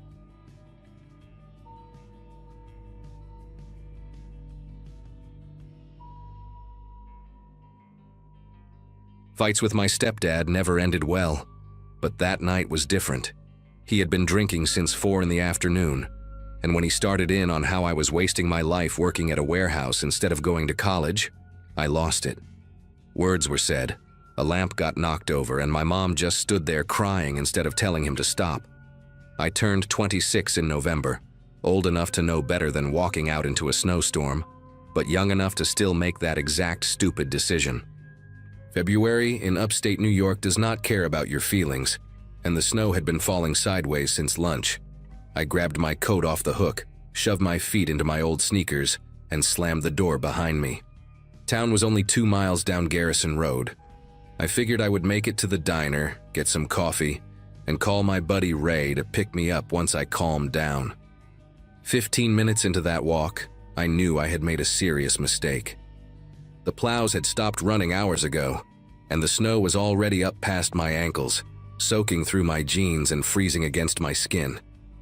I could not feel my toes anymore, and my fingers were going numb even shoved deep in my pockets. The streetlights along the road were completely dark, probably from downed power lines somewhere up the hill. I had not seen a single car, not one set of headlights, since I left the house. Everything was white and gray and silent except for the wind cutting through my coat. I kept telling myself the Sunoco station near the old bridge was maybe half a mile ahead, that I could warm up there and figure out my next move. That is when I heard it behind me, an engine rumbling low and slow, tires grinding through the snow at a pace that matched my walking exactly. I glanced back and saw headlights cutting through the snow, maybe 30 feet behind me. A pickup truck, dark-colored, moving at a crawl. My first thought was relief, maybe someone who could give me a ride into town. But the truck did not speed up or slow down, just kept that same creeping pace like it was following me on purpose. I turned back around and walked a little faster, and I swear the engine revved just slightly to keep up. My heart started pounding in a way that had nothing to do with the cold. I told myself I was being paranoid, that whoever it was probably just could not see well in the storm and was being careful. But something in my gut said otherwise. The truck stayed right there, not passing me, not honking, not doing anything a normal person would do, just following. After about 2 minutes of this, the horn gave a short honk and the truck pulled up beside me, passenger window rolling down with a mechanical whine. The driver leaned over toward the open window, and I got my first look at him. He was maybe 50, heavy-set, with a thick gray beard and a camouflage hunting cap pulled low on his forehead. The cab light was on, and I could see fast food wrappers on the dashboard and a bunch of stuff piled on the back seat. He smiled at me, but it was the kind of smile that did not reach his eyes, like he was performing friendliness instead of feeling it. He asked me what the hell I was doing out here in this weather, said I was going to freeze to death if I kept walking. His voice was calm, almost too calm, like he had rehearsed this. I told him I was fine, that town was not far. He shook his head and said the roads ahead were completely blocked, that I would never make it on foot. He told me to get in, that he would take me wherever I needed to go. The windshield wipers were slapping back and forth, and the heat pouring out of that open window felt incredible against my frozen face. Part of me wanted to climb in so badly just to get warm. I made the decision that I still regret to this day. I walked around the front of the truck, headlights blinding me for a second, and climbed into the passenger seat. The heat inside was almost painful against my frozen skin, and I pressed my hands against the vents like they were the only things keeping me alive. The man said his name was Chet, and he asked me mine. I told him, and he repeated it back to me slowly, like he was tasting it. He put the truck in drive and started moving, and I told him I just needed to get to the main strip in town, that the diner would be fine. He nodded and said, sure, no problem. But then he turned left at the next intersection instead of going straight. I knew these roads my whole life, and left took you away from town, deeper into the farmland and woods that stretched for miles. I asked him where he was going, trying to keep my voice steady. He said the main road was blocked by a jackknifed semi, that he knew a back way. I had no way to know if that was true or not, but my phone had no signal, and the storm was getting worse by the second. Chet started asking me questions, and at first they seemed normal enough. Where did I live? What did I do for work? Was I married? I answered with short responses, watching the road and trying to figure out where we were. But then the questions got stranger. He asked if I lived alone, if anyone knew I was out walking tonight. He asked if my family would be worried about me, and when I said yes, he got quiet for a long moment before saying, that was good, that family should worry about each other. The way he said it made my skin prickle even in that hot cab. I noticed he kept glancing at me instead of the road, these quick sideways looks like he was studying me. The truck was moving slow because of the snow, maybe 20 miles an hour, and I realized I had no idea how long we had been driving. 10 minutes, maybe 15. We should have hit some landmark by now, some house or barn or crossroad I recognized. But everything outside was just white darkness and trees I had never seen before. I tried to stay calm and think. My door was unlocked. I had checked that when I got in, but jumping out of a moving vehicle in a blizzard with no idea where I was seemed like trading one death for another. Chet had gone quiet, and somehow that was worse than the questions. He was humming something under his breath, this tuneless little melody that kept repeating. I noticed things I had not seen before. There was a coil of rope on the floor behind my seat, thick and yellow, the kind you would use to tie down equipment. A roll of duct tape in the cup holder between us, silver and half-used. A flashlight wedged between his seat and the center console. None of these things meant anything on their own, I told myself. People keep all kinds of stuff in their trucks. But my body was reacting before my mind could catch up, my leg muscles tensing, my breathing getting shallow. I asked him again how much farther, and he said not long, just a few more miles. He reached over and patted my knee twice, and I had to stop myself from flinching away. His hand was heavy and warm even through my wet jeans, and he let it rest there for just a second too long before pulling it back. The truck turned down an even narrower road, and now there were no tire tracks ahead of us at all. We were the first vehicle to come this way since the storm started, which meant we were nowhere near any main route. The trees pressed in close on both sides, branches scraping against the truck like fingers trying to get in. Chet asked me if I had a boyfriend, and when I did not answer right away, he laughed this low chuckle and said he was just making conversation. He said it must be lonely being out in a storm like this, that people needed to look out for each other. I was gripping the door handle so tight my knuckles ached, trying to calculate if I could survive a fall into the snow at this speed. Then I saw it up ahead, a faint glow through the trees. Lights, some kind of building with actual power. Chet saw it too, and I watched his jaw tighten for just a second before he relaxed again. He said we could stop there for a minute if I wanted. Let the storm calm down a bit. I said yes immediately, trying not to sound as desperate as I felt. It was a small gas station, one of those old independent places with 2 pumps and a little convenience store attached. The lights were on inside, and I could see someone moving behind the counter through the foggy window. Chet pulled up next to the pumps but did not turn off the engine. He said he would wait here, that I should go in and warm up for a minute, use the bathroom if I needed to. The way he said it made it clear he expected me to come back out. I nodded and opened the door, and the cold hit me like a punch after all that time in the heated cab. I walked toward the store entrance, forcing myself not to run, not to look back. I could feel his eyes on me the whole way. The bell above the door jingled when I pushed it open, and the warmth inside smelled like coffee and hot dogs turning on those metal rollers. There was a woman behind the counter, maybe 60 years old, with reading glasses pushed up on her gray hair. She looked up at me and her expression changed when she saw my face. I must have looked terrified because she immediately asked if I was okay. I told her I needed help, that the man outside had picked me up and I did not feel safe. The words came out in a rush, my voice cracking. She did not hesitate, did not ask me if I was sure or tell me I was overreacting. She just reached under the counter and pulled out a cordless phone, then pointed to a door behind the chip display and told me to go back there and stay put. I heard her pick up the phone and start dialing as I walked to the back. The room was a tiny office, just a desk covered in papers and a chair with a ripped cushion.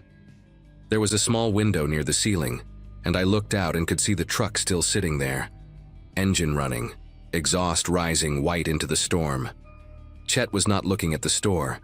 He was looking down at something in his lap, maybe his phone. I waited there in that cold little room, shaking from more than just the temperature, watching that truck and praying he would not come inside looking for me. 5 minutes passed, then 10. The woman came to the door and told me she had called the sheriff, that someone was on the way even though it might take a while because of the roads. She asked if I wanted coffee, and I almost started crying at how kind she was being. I kept watching through that little window. Chet just sat there in his truck for what felt like forever. Engine still running, wipers still going. Then, after maybe 15 minutes, I saw the cab light come on. He was looking toward the store now, and even from that distance and through the snow, I could tell he was not happy. He sat there another minute or two, just staring at the building, and I stepped back from the window even though I knew he probably could not see me. Then the brake lights flashed. He put the truck in reverse and he pulled out of the lot. I watched those red taillights disappear into the white until I could not see them anymore. My legs gave out and I sat down hard on that old office chair. And that is when I finally let myself cry. The sheriff's deputy arrived about 40 minutes later, a younger guy named Whelan, who took my statement and drove me home himself. He told me they would look into it, try to find a truck matching that description. I gave him every detail I could remember, the camouflage hat, the gray beard, the fast food wrappers, the yellow rope, all of it. He nodded and wrote everything down, but I could tell from his face that he was not hopeful. A dark pickup truck in rural New York in winter. That could be half the county. They never found him, as far as I know. I called the sheriff's office a few times over the next month, but there were no leads, no similar reports, nothing. Sometimes I wonder if Chet was even his real name. I think about that night more than I should, especially when it snows. I think about what would have happened if that gas station had lost power like everywhere else, if there had been no lights to see through the trees. I think about where that road was taking me, and I know in my gut I was not meant to reach the end of it. The woman at the gas station, her name was Beverly, and I went back a week later to thank her properly. She told me I did the right thing trusting my instincts, that too many people ignore that voice in their head telling them something is wrong. I have not ignored it since.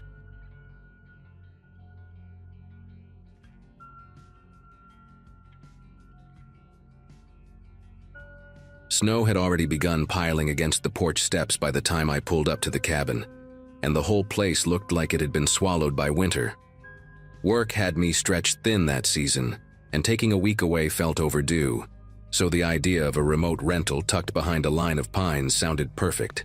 The cabin sat about 20 minutes outside a small mountain town in Colorado, the kind with one main street and a diner that everyone swears is historic.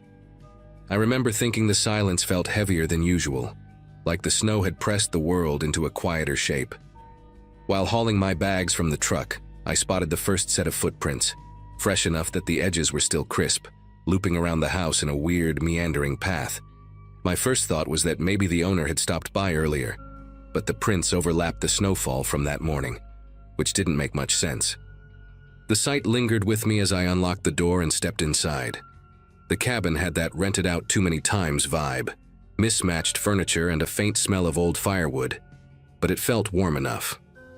I set my stuff down, gave the place a quick look, and started noticing little details that nudged me in the ribs. A wooden chair sat a few feet away from the kitchen table, angled toward the window like someone had been watching the yard. A half-burned match rested near the rug, just sitting there as if whoever used it didn't care to clean up, and a couple of canned soups I'd seen listed in the inventory were missing from the pantry shelf. It wasn't dramatic, but it was just specific enough to make me second-guess the empty cabin vibe. I told myself someone must have sheltered here recently, happens all the time in these remote spots, and figured they moved on once the storm warnings rolled in. Still, the place didn't feel like it had been empty for long. The storm outside picked up speed fast, pushing snow against the windows until only faint shapes of the forest remained. With no cell signal and the nearest neighbor half a mile down the road, settling in felt like trying to relax inside a sealed box. I checked every room to calm my nerves. Everything was normal until I went upstairs and found the door at the end of the hall refusing to budge. It wasn't locked in the usual way. No keyhole, no latch, just wouldn't move, as if someone had shoved something heavy against it from the inside. I leaned my ear against the wood, heard nothing, and told myself the old frame had probably swollen from the cold. But that explanation didn't sit right. The door looked used recently, smudges on the paint, faint marks near the handle. It gave me a feeling I couldn't quite name, something that made me rethink spending the night there alone. As darkness settled, the storm swallowed whatever sound normally lived in the trees. I made a simple dinner, tried to distract myself with a book, and kept convincing my brain that the cabin was safe. The wind rattled the siding and whistled through gaps near the windows, and for a while, those noises explained everything. But close to midnight, just when I finally relaxed a little, a soft creak drifted down from upstairs. It wasn't the settling kind. The sound had weight, pacing, like someone shifting their balance on an old plank. I sat there staring at the ceiling, counting the seconds between each tiny groan of wood. Every few minutes, another one followed, faint and deliberate. The closed-off room, the footprints, the signs of someone eating and sitting here. It all tangled together in my head, and the cabin didn't feel remote anymore. It felt occupied. The next creak came while I was halfway through convincing myself it might be a tree branch brushing the siding. This one had a slow rise and fall to it, the kind of noise a floor makes when someone shifts their weight from one foot to the other. I moved closer to the bottom of the staircase, not because it felt like a good idea, but because sitting still made everything worse. The air on the second floor felt colder, like the warmth from the wood stove couldn't quite climb the steps. I stood there listening, trying to figure out if the sounds had a pattern. They didn't. It was as if whoever or whatever was up there moved only when I got close enough to hear it. I remember gripping the railing and feeling like the house was paying attention to me in a way buildings shouldn't. I ended up dragging one of the heavier chairs in front of the staircase, more for the illusion of control than anything practical. The storm outside didn't let up, and the windows trembled with every burst of wind, making the whole cabin feel restless. I kept thinking about the footprints circling the house, the way they drifted toward the tree line before disappearing entirely. Whoever made them hadn't just walked up, peeked inside, and left. They'd studied the place, circled it, maybe waited. I checked the front and back doors 3 separate times, pushing on them until I felt the frames bow slightly. Each round of checking made the silence between the creaks upstairs feel sharper, the kind of silence you don't want to disturb. Sometime after 1 in the morning, judging by the dim glow of the stove clock, I heard a thump directly above me. Not loud, just confident, like something had dropped onto the floor and rolled slightly before settling. I felt a pulse of adrenaline shoot through me, and I grabbed the nearest object with any weight to it, which happened to be a metal fireplace poker. It wasn't much, but holding it made me feel a little less helpless. I stood beneath that locked door, listening hard enough that my ears rang. No breathing, no shuffling, just the storm and my own heartbeat pounding way too fast. I decided I couldn't sit around waiting for another noise. I had to see what was behind that door, even if it meant taking the frame apart. The toolbox the owner kept under the kitchen sink wasn't impressive, but it had a flathead screwdriver and a small hammer, enough to pry at the hinges. Going back upstairs felt like pushing into a colder atmosphere, as if the temperature shifted just to warn me off. I knelt beside the door, angled the screwdriver into the top hinge, and started working it loose. Each tap of the hammer echoed down the hallway, sounding way louder than it should have. After a few minutes of prying, I paused to wipe my forehead, and in that split second of stillness, another sound drifted from the other side of the door. Not a creak, not a thump. A soft exhale, steady and controlled, like someone trying to time their breathing with the noise of the storm. That quiet exhale rooted me in place. It wasn't startled or panicked. It felt measured, like someone who knew I was on the other side of the door and had been listening just as intently.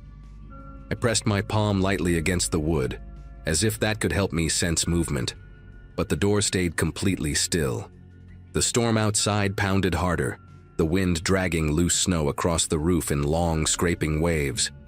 I thought about retreating downstairs, barricading myself in the living room until morning, but the idea of turning my back on that door felt worse than facing whatever was behind it. I steadied my breath and went back to the hinge, chipping away at the metal until it finally gave with a muted snap. The lower hinge followed more easily. With both loose enough, I stood and braced myself to pull the door free. The moment I tugged on it, the wood shifted only a fraction before stopping abruptly, as though something heavy pressed against it from the inside. Not furniture, something softer, less rigid. I froze in that position, fingers curled around the edge of the door trying to figure out if I'd imagined the resistance. Then the weight pressed back, a slow, deliberate push that forced the gap closed again. Every instinct I had screamed at me to run, but my legs refused to cooperate. The push didn't continue. Whoever, or whatever, had responded didn't try to break through, just reminded me that they were there. I stepped away from the frame, keeping my eyes locked on the slight slant of the door now hanging crooked on loosened hinges. The air in the hallway felt colder than the stairwell now, like something had seeped through the cracks. Backing down the stairs became a careful, shaky descent. I didn't take my eyes off the landing until I reached the bottom, and even then, I felt this odd pressure, like the upstairs wanted me back. I dragged the heavy chair again, wedging it under the doorknob as a makeshift barrier. The idea of sleeping became impossible, so I sat by the stove with the poker beside me, watching the faint glow reflect on the floorboards. Every so often, the cabin groaned or the wind slammed snow against the windows, and each time I expected footsteps to follow.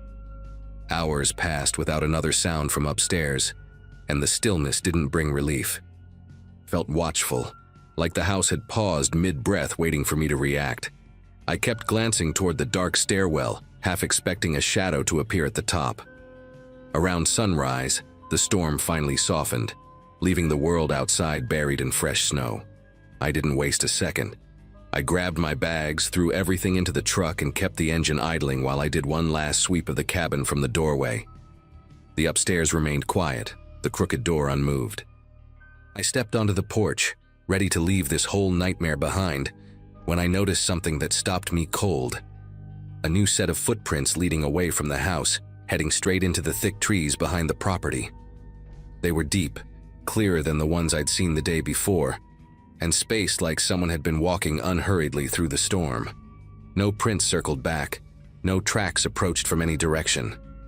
Just a straight path leading into the forest, as if whoever shared the cabin with me had finally decided to leave at first light. I drove away without looking back.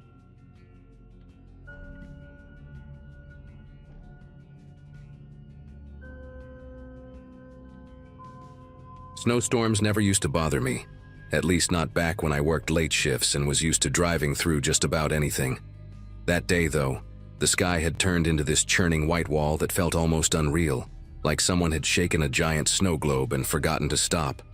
I had just left a small office complex on the edge of town, where I'd been filling in for a coworker, and the wind was coming in sharp bursts that pushed against the side of my SUV hard enough to make it sway. By the time I reached the main road, I could barely make out the traffic lights through the swirling snow. Visibility dropped so fast it felt like the world beyond my windshield had simply dissolved, leaving me in this strange, muffled bubble of white noise. I figured the safest thing to do was pull into the first place I could, which happened to be a shopping center I'd been to a few times. Big lot, easy to navigate, usually empty during storms like that. The moment I rolled in, it felt like stepping into a void. The parking lot lights were on, but the storm was swallowing the glow before it reached the ground. I eased into a spot near the middle, turned on my hazards and let the engine idle so the heater could keep working. Snow was collecting fast on the hood, the flakes drifting sideways in long streaks as if they were being pulled by strings. Sitting there, I kept telling myself it would pass, that I'd wait 10 or 15 minutes, maybe call my sister to kill time. But the quiet was strange. Too thick, too absolute, like the storm had created its own kind of silence that made every sound inside the car seem louder than it should have been. I rubbed the inside of the windshield to clear a small patch, trying to see if the outline of the road was any better from this angle. A few minutes passed before headlights appeared behind me, vague at first through the heavy curtain of snow. They grew more defined, cutting slow arcs of light across the drifts, and then a dark sedan pulled into the lot. At first, I didn't think much of it. Maybe someone else was doing the same thing I was, waiting it out. But the car didn't park normally. It rolled in behind me and stopped at an angle that made my rearview mirror fill entirely with its headlights. I could feel the brightness pressing against the back of my eyes even when I looked away. It wasn't close enough to tap my bumper, but near enough that I knew I couldn't back out. I waited for the driver to adjust, to pull into one of the dozens of empty spaces around us. But the sedan just stayed there, engine humming steadily, lights cutting perfectly through the storm. After a minute of that, unease started to crawl up my spine. I told myself I was overthinking it, that maybe the driver couldn't see well enough to pull into a spot, or maybe they were waiting for someone in one of the stores. I shifted into drive, planning to move to a different part of the lot, just to have some breathing room. As I rolled forward, the snow under my tires made that crunching sound that only deep drifts make, and I had to steer carefully to keep from sliding. I rounded the next lane and picked a spot near the far end where the lot met a row of dead shrubs. When I glanced in the mirror, I expected to see nothing but swirling white. Instead, the sedan was turning the corner, following my path with this slow, deliberate motion that made the hair on the back of my neck raise. It wasn't slipping, not even a little, while my SUV felt like it was skating on glass. I tried telling myself that maybe the driver had the same idea I did, that they were just trying to find a spot where the wind wasn't hammering the side of their car. But when I pulled into another row and angled myself toward the plowed center lane, the sedan adjusted in perfect sync, gliding behind me with this steady pace that felt intentional. The snow was thick enough that my headlights caught every flake in a frantic blur, yet the sedan's beams cut through the storm like nothing was touching them. I eased forward again, and the tires on my SUV slipped just enough to make the steering wheel shudder. The other car, though, moved with this unsettling precision. No fishtailing, no hesitation, as if the pavement beneath it wasn't buried under inches of ice. I shifted lanes abruptly, hoping to shake whatever this was. But the sedan mirrored my turn with a kind of slow persistence that made my mouth go dry. Trying not to panic, I looped around the lot toward the exit. But the snow was now blowing in such heavy sheets that the street beyond looked completely erased. The wind howled across the asphalt, lifting powder into swirling shapes that darted between the light poles like restless shadows. I knew that pulling onto the road blind would be a stupid risk, so I hesitated, inching forward just enough to test for traction. The sedan crept up behind me again, not close enough to touch, but close enough that I couldn't ignore the way it positioned itself. A quiet, steady push that felt more like herding than following. I backed away from the exit, hoping to buy myself a better angle, and the sedan drifted backward too, perfectly aligned with my movements. Something about that coordination made my whole body tighten with unease. I cut sharply into another lane, this time accelerating a bit harder than before, letting the back end slide until I corrected it. The sedan followed with the same agonizingly slow crawl, never speeding up, never struggling with the ice. The distance between us stayed exactly the same, like the driver was measuring it with invisible markers. The deeper I went into the lot, the less plowed the lanes became, and soon my tires were crunching through untouched snow that reached almost halfway up the bumper. The wind whipped the loose powder into spiraling waves, and my headlights caught the outlines of parking barriers buried beneath drifting mounds. Every turn felt like stepping deeper into a maze that someone else understood far better than I did. And still, the sedan advanced, patient and intentional. The moment I realized the driver wasn't just following me, but actually steering me somewhere hit me hard. Each time I tried to angle back toward the center of the lot, the sedan would shift just slightly, placing itself in a way that nudged me toward the outer edges, the places where the drifts were thickest and the plows hadn't touched. My tires began to sink into the softer snow, losing grip more quickly. I could feel the SUV laboring, the engine giving a low, strained groan as the wheels churned and slipped. The sedan maintained that same unnerving glide, always keeping itself clear of the deeper snow, always pushing me a bit farther from the safe, lit middle of the parking lot. There were no other cars, no silhouettes of people, just the storm and that dark shape behind me, using the white out like a curtain to hide whatever the driver had planned. I swung the wheel hard and tried cutting across 2 lanes at once, hoping momentum would carry me back toward the plowed section, but the snow grabbed at the tires like wet cement. The SUV lurched, then dragged sideways, and I had to feather the accelerator just to keep it from getting swallowed by the drift. Through the blur on my rear window, the sedan eased into view again, keeping the same deliberate pace as if nothing about the storm applied to it. The lights from the shopping center cast faint halos across the snow, but the sedan's shape absorbed most of it, turning into this low, steady outline that never faltered. Every time I tried adjusting, it answered with a quiet repositioning that cornered me a little more. The thought that this person wasn't improvising, that they had patience and a plan, settled heavily in my chest. I tried honking, hoping the noise would cut through the storm and maybe draw attention from someone inside one of the stores, even if they were closed. But the wind swallowed the sound almost instantly. I glanced toward the row of buildings, expecting at least a flicker of movement or a door opening, but nothing shifted. The storm had erased every sign of life. I shifted the SUV into reverse, trying to angle away from the deepest part of the lot, and the tires spun with a gritty whir before finally catching. As soon as I moved, the sedan drifted sideways in a wide arc, cutting off the only path that wasn't buried in snow. It didn't rush, didn't jerk forward, just eased into place with absolute control. It felt like the driver knew exactly how hard the storm was hitting me, and exactly how little it was affecting them. A surge of frustration mixed with fear, and I pressed the accelerator harder than I meant to. The SUV jerked forward, bouncing slightly as the front wheels rolled over a mound of packed snow. I aimed toward a narrow corridor between 2 long banks, thinking the sedan wouldn't risk getting stuck there. The wind pushed against the side of the SUV, and for a moment all I could see were streaks of white slashing across the windshield. When the snow thinned enough to reveal the lot again, the sedan was already repositioning, slowly pivoting as if anticipating my route. Its headlights swept across the drifts but never wavered. I kept expecting to see a slip, a skid, anything that proved the driver was dealing with the same conditions I was.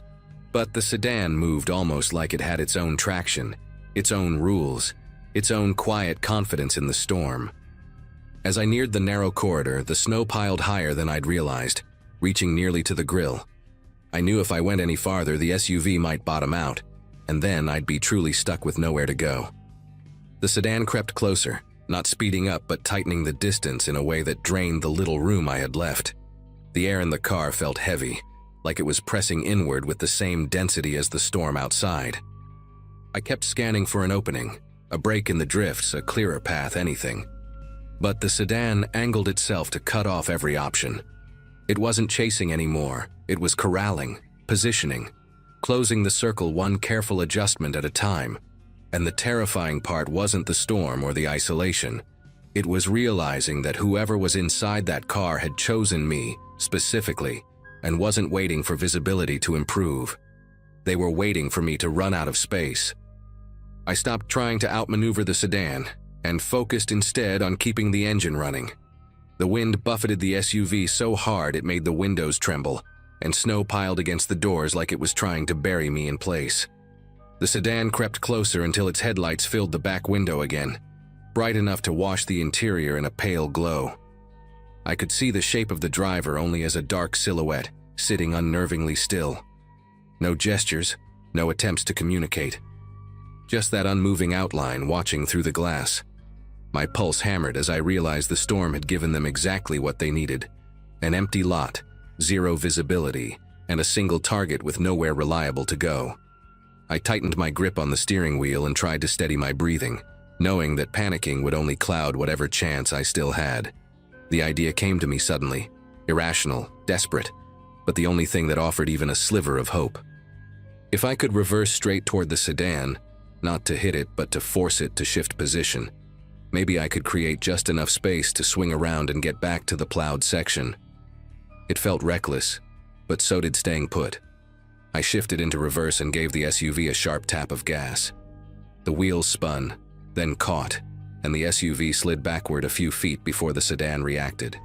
It drifted back smoothly, still refusing to skid or jerk, but the movement was enough. That small gap opened, barely wider than the SUV itself. I threw the car into drive and swung the wheel hard, the tires groaning as they mashed deep snow.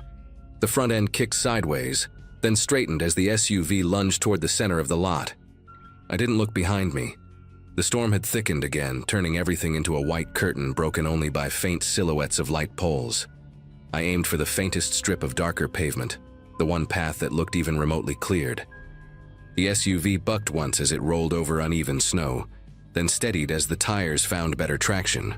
I pushed forward, inch by inch, expecting at any moment to see headlights slicing through the storm behind me. But the glow didn't reappear. Even when I reached the plowed area, I couldn't see more than 20 feet in any direction, just swirling white swallowing everything. I took the chance anyway, steering toward the exit and creeping onto the road.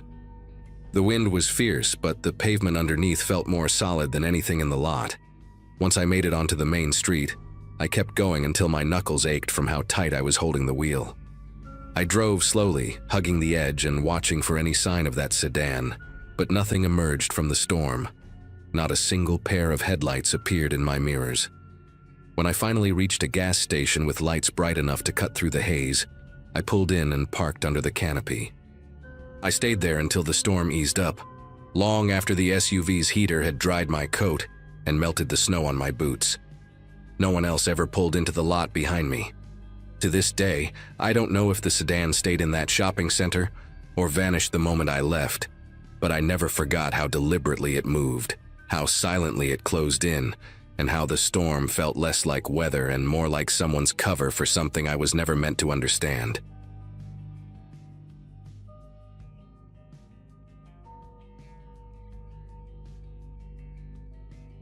Growing up in a small town where storms shut everything down, quiet nights were pretty normal for me.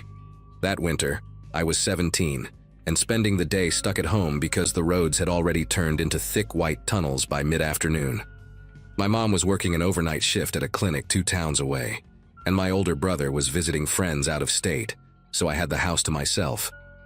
I planned to ride out the storm, watching movies and reheating leftovers. Nothing more ambitious than that. The wind kept rattling the siding in these long, uneven bursts that made the whole place feel older than it really was. I remember checking the weather app every hour, mostly out of habit, watching the alerts pile up like warnings I didn't think I needed to take seriously. For most of the evening, the storm felt like the biggest thing I'd have to deal with. The knocking started sometime after the sun disappeared behind a wall of snow. It wasn't a quick tap or something you'd blame on a loose branch. It came in firm, spaced-out beats, like the person wanted to make sure I heard every single one. At first, I thought maybe a neighbor needed help, even though nobody ever walks around during one of our blizzards unless something's truly wrong. When I peeked through the side window next to the door, a man stood on the porch wearing a food delivery jacket, bright red with a reflective stripe across the chest, the kind you'd notice even in bad weather. He held a takeout bag that sagged on one side, like whatever was inside had shifted too many times.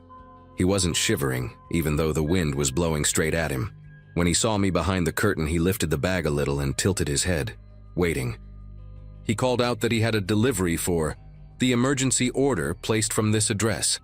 His voice carried oddly well through the storm, as if the wind pushed it right up against the glass. I told him I hadn't ordered anything and that no restaurants were running deliveries because of the road closures. He didn't argue.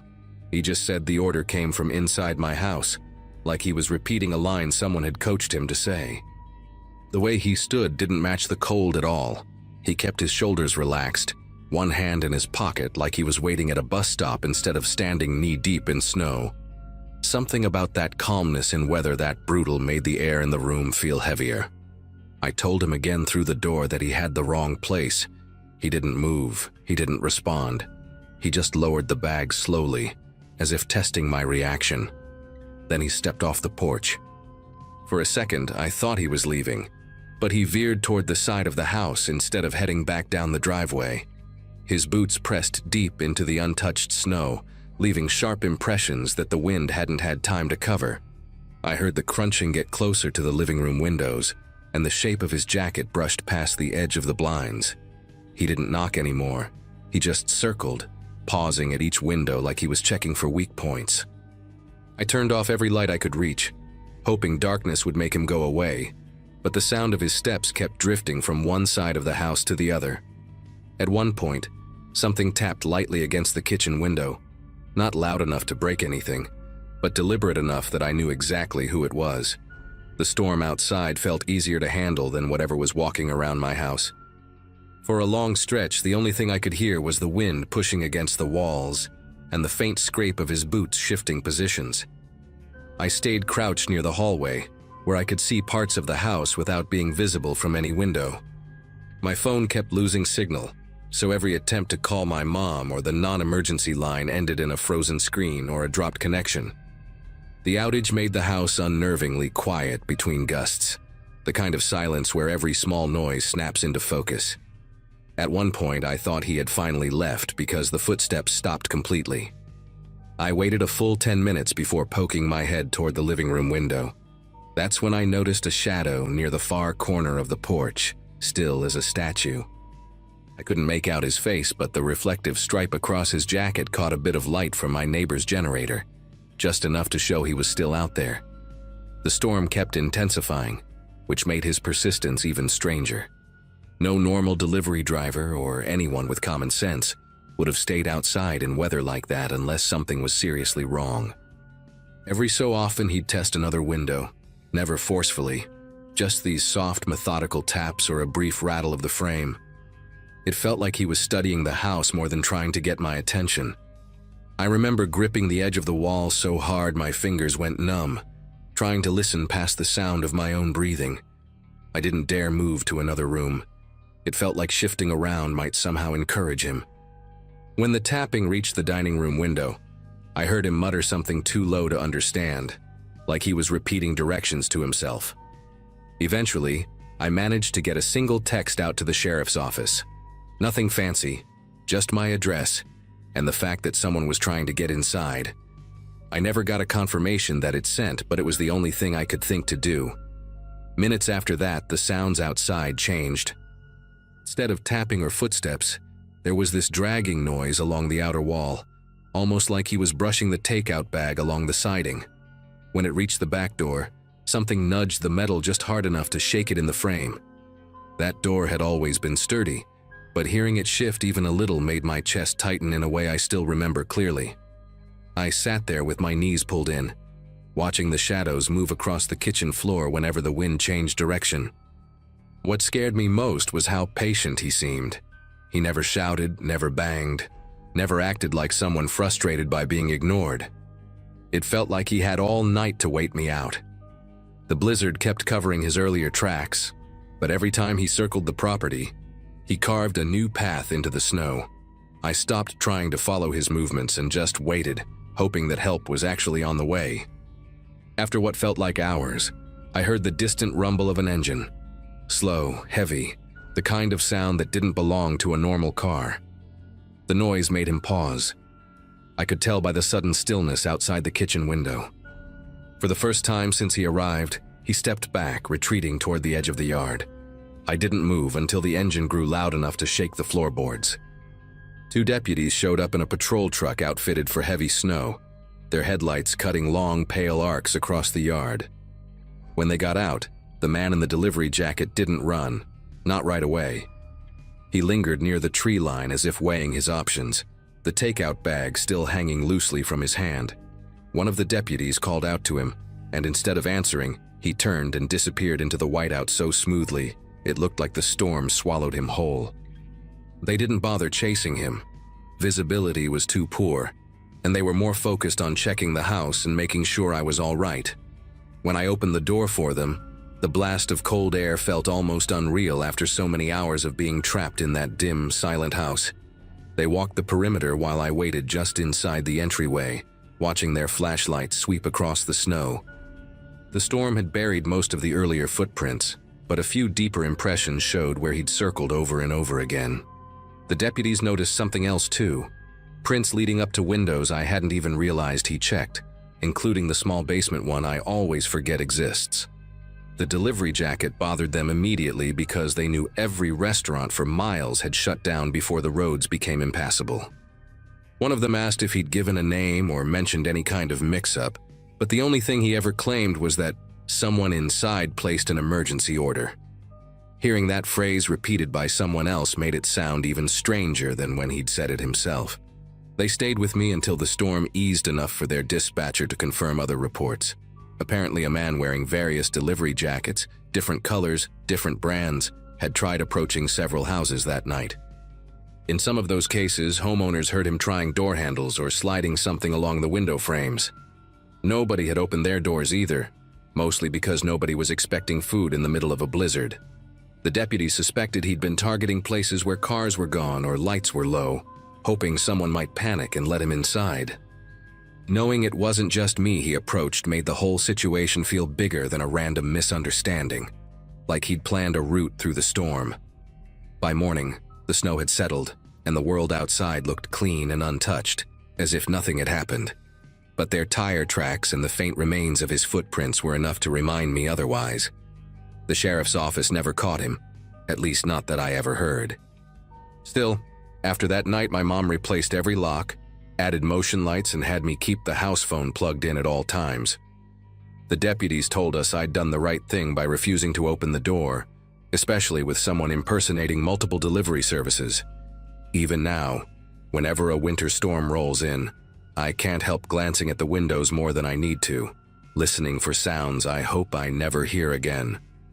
Nothing like that has happened since, but the memory of that man calmly circling our house will probably stay with me for the rest of my life.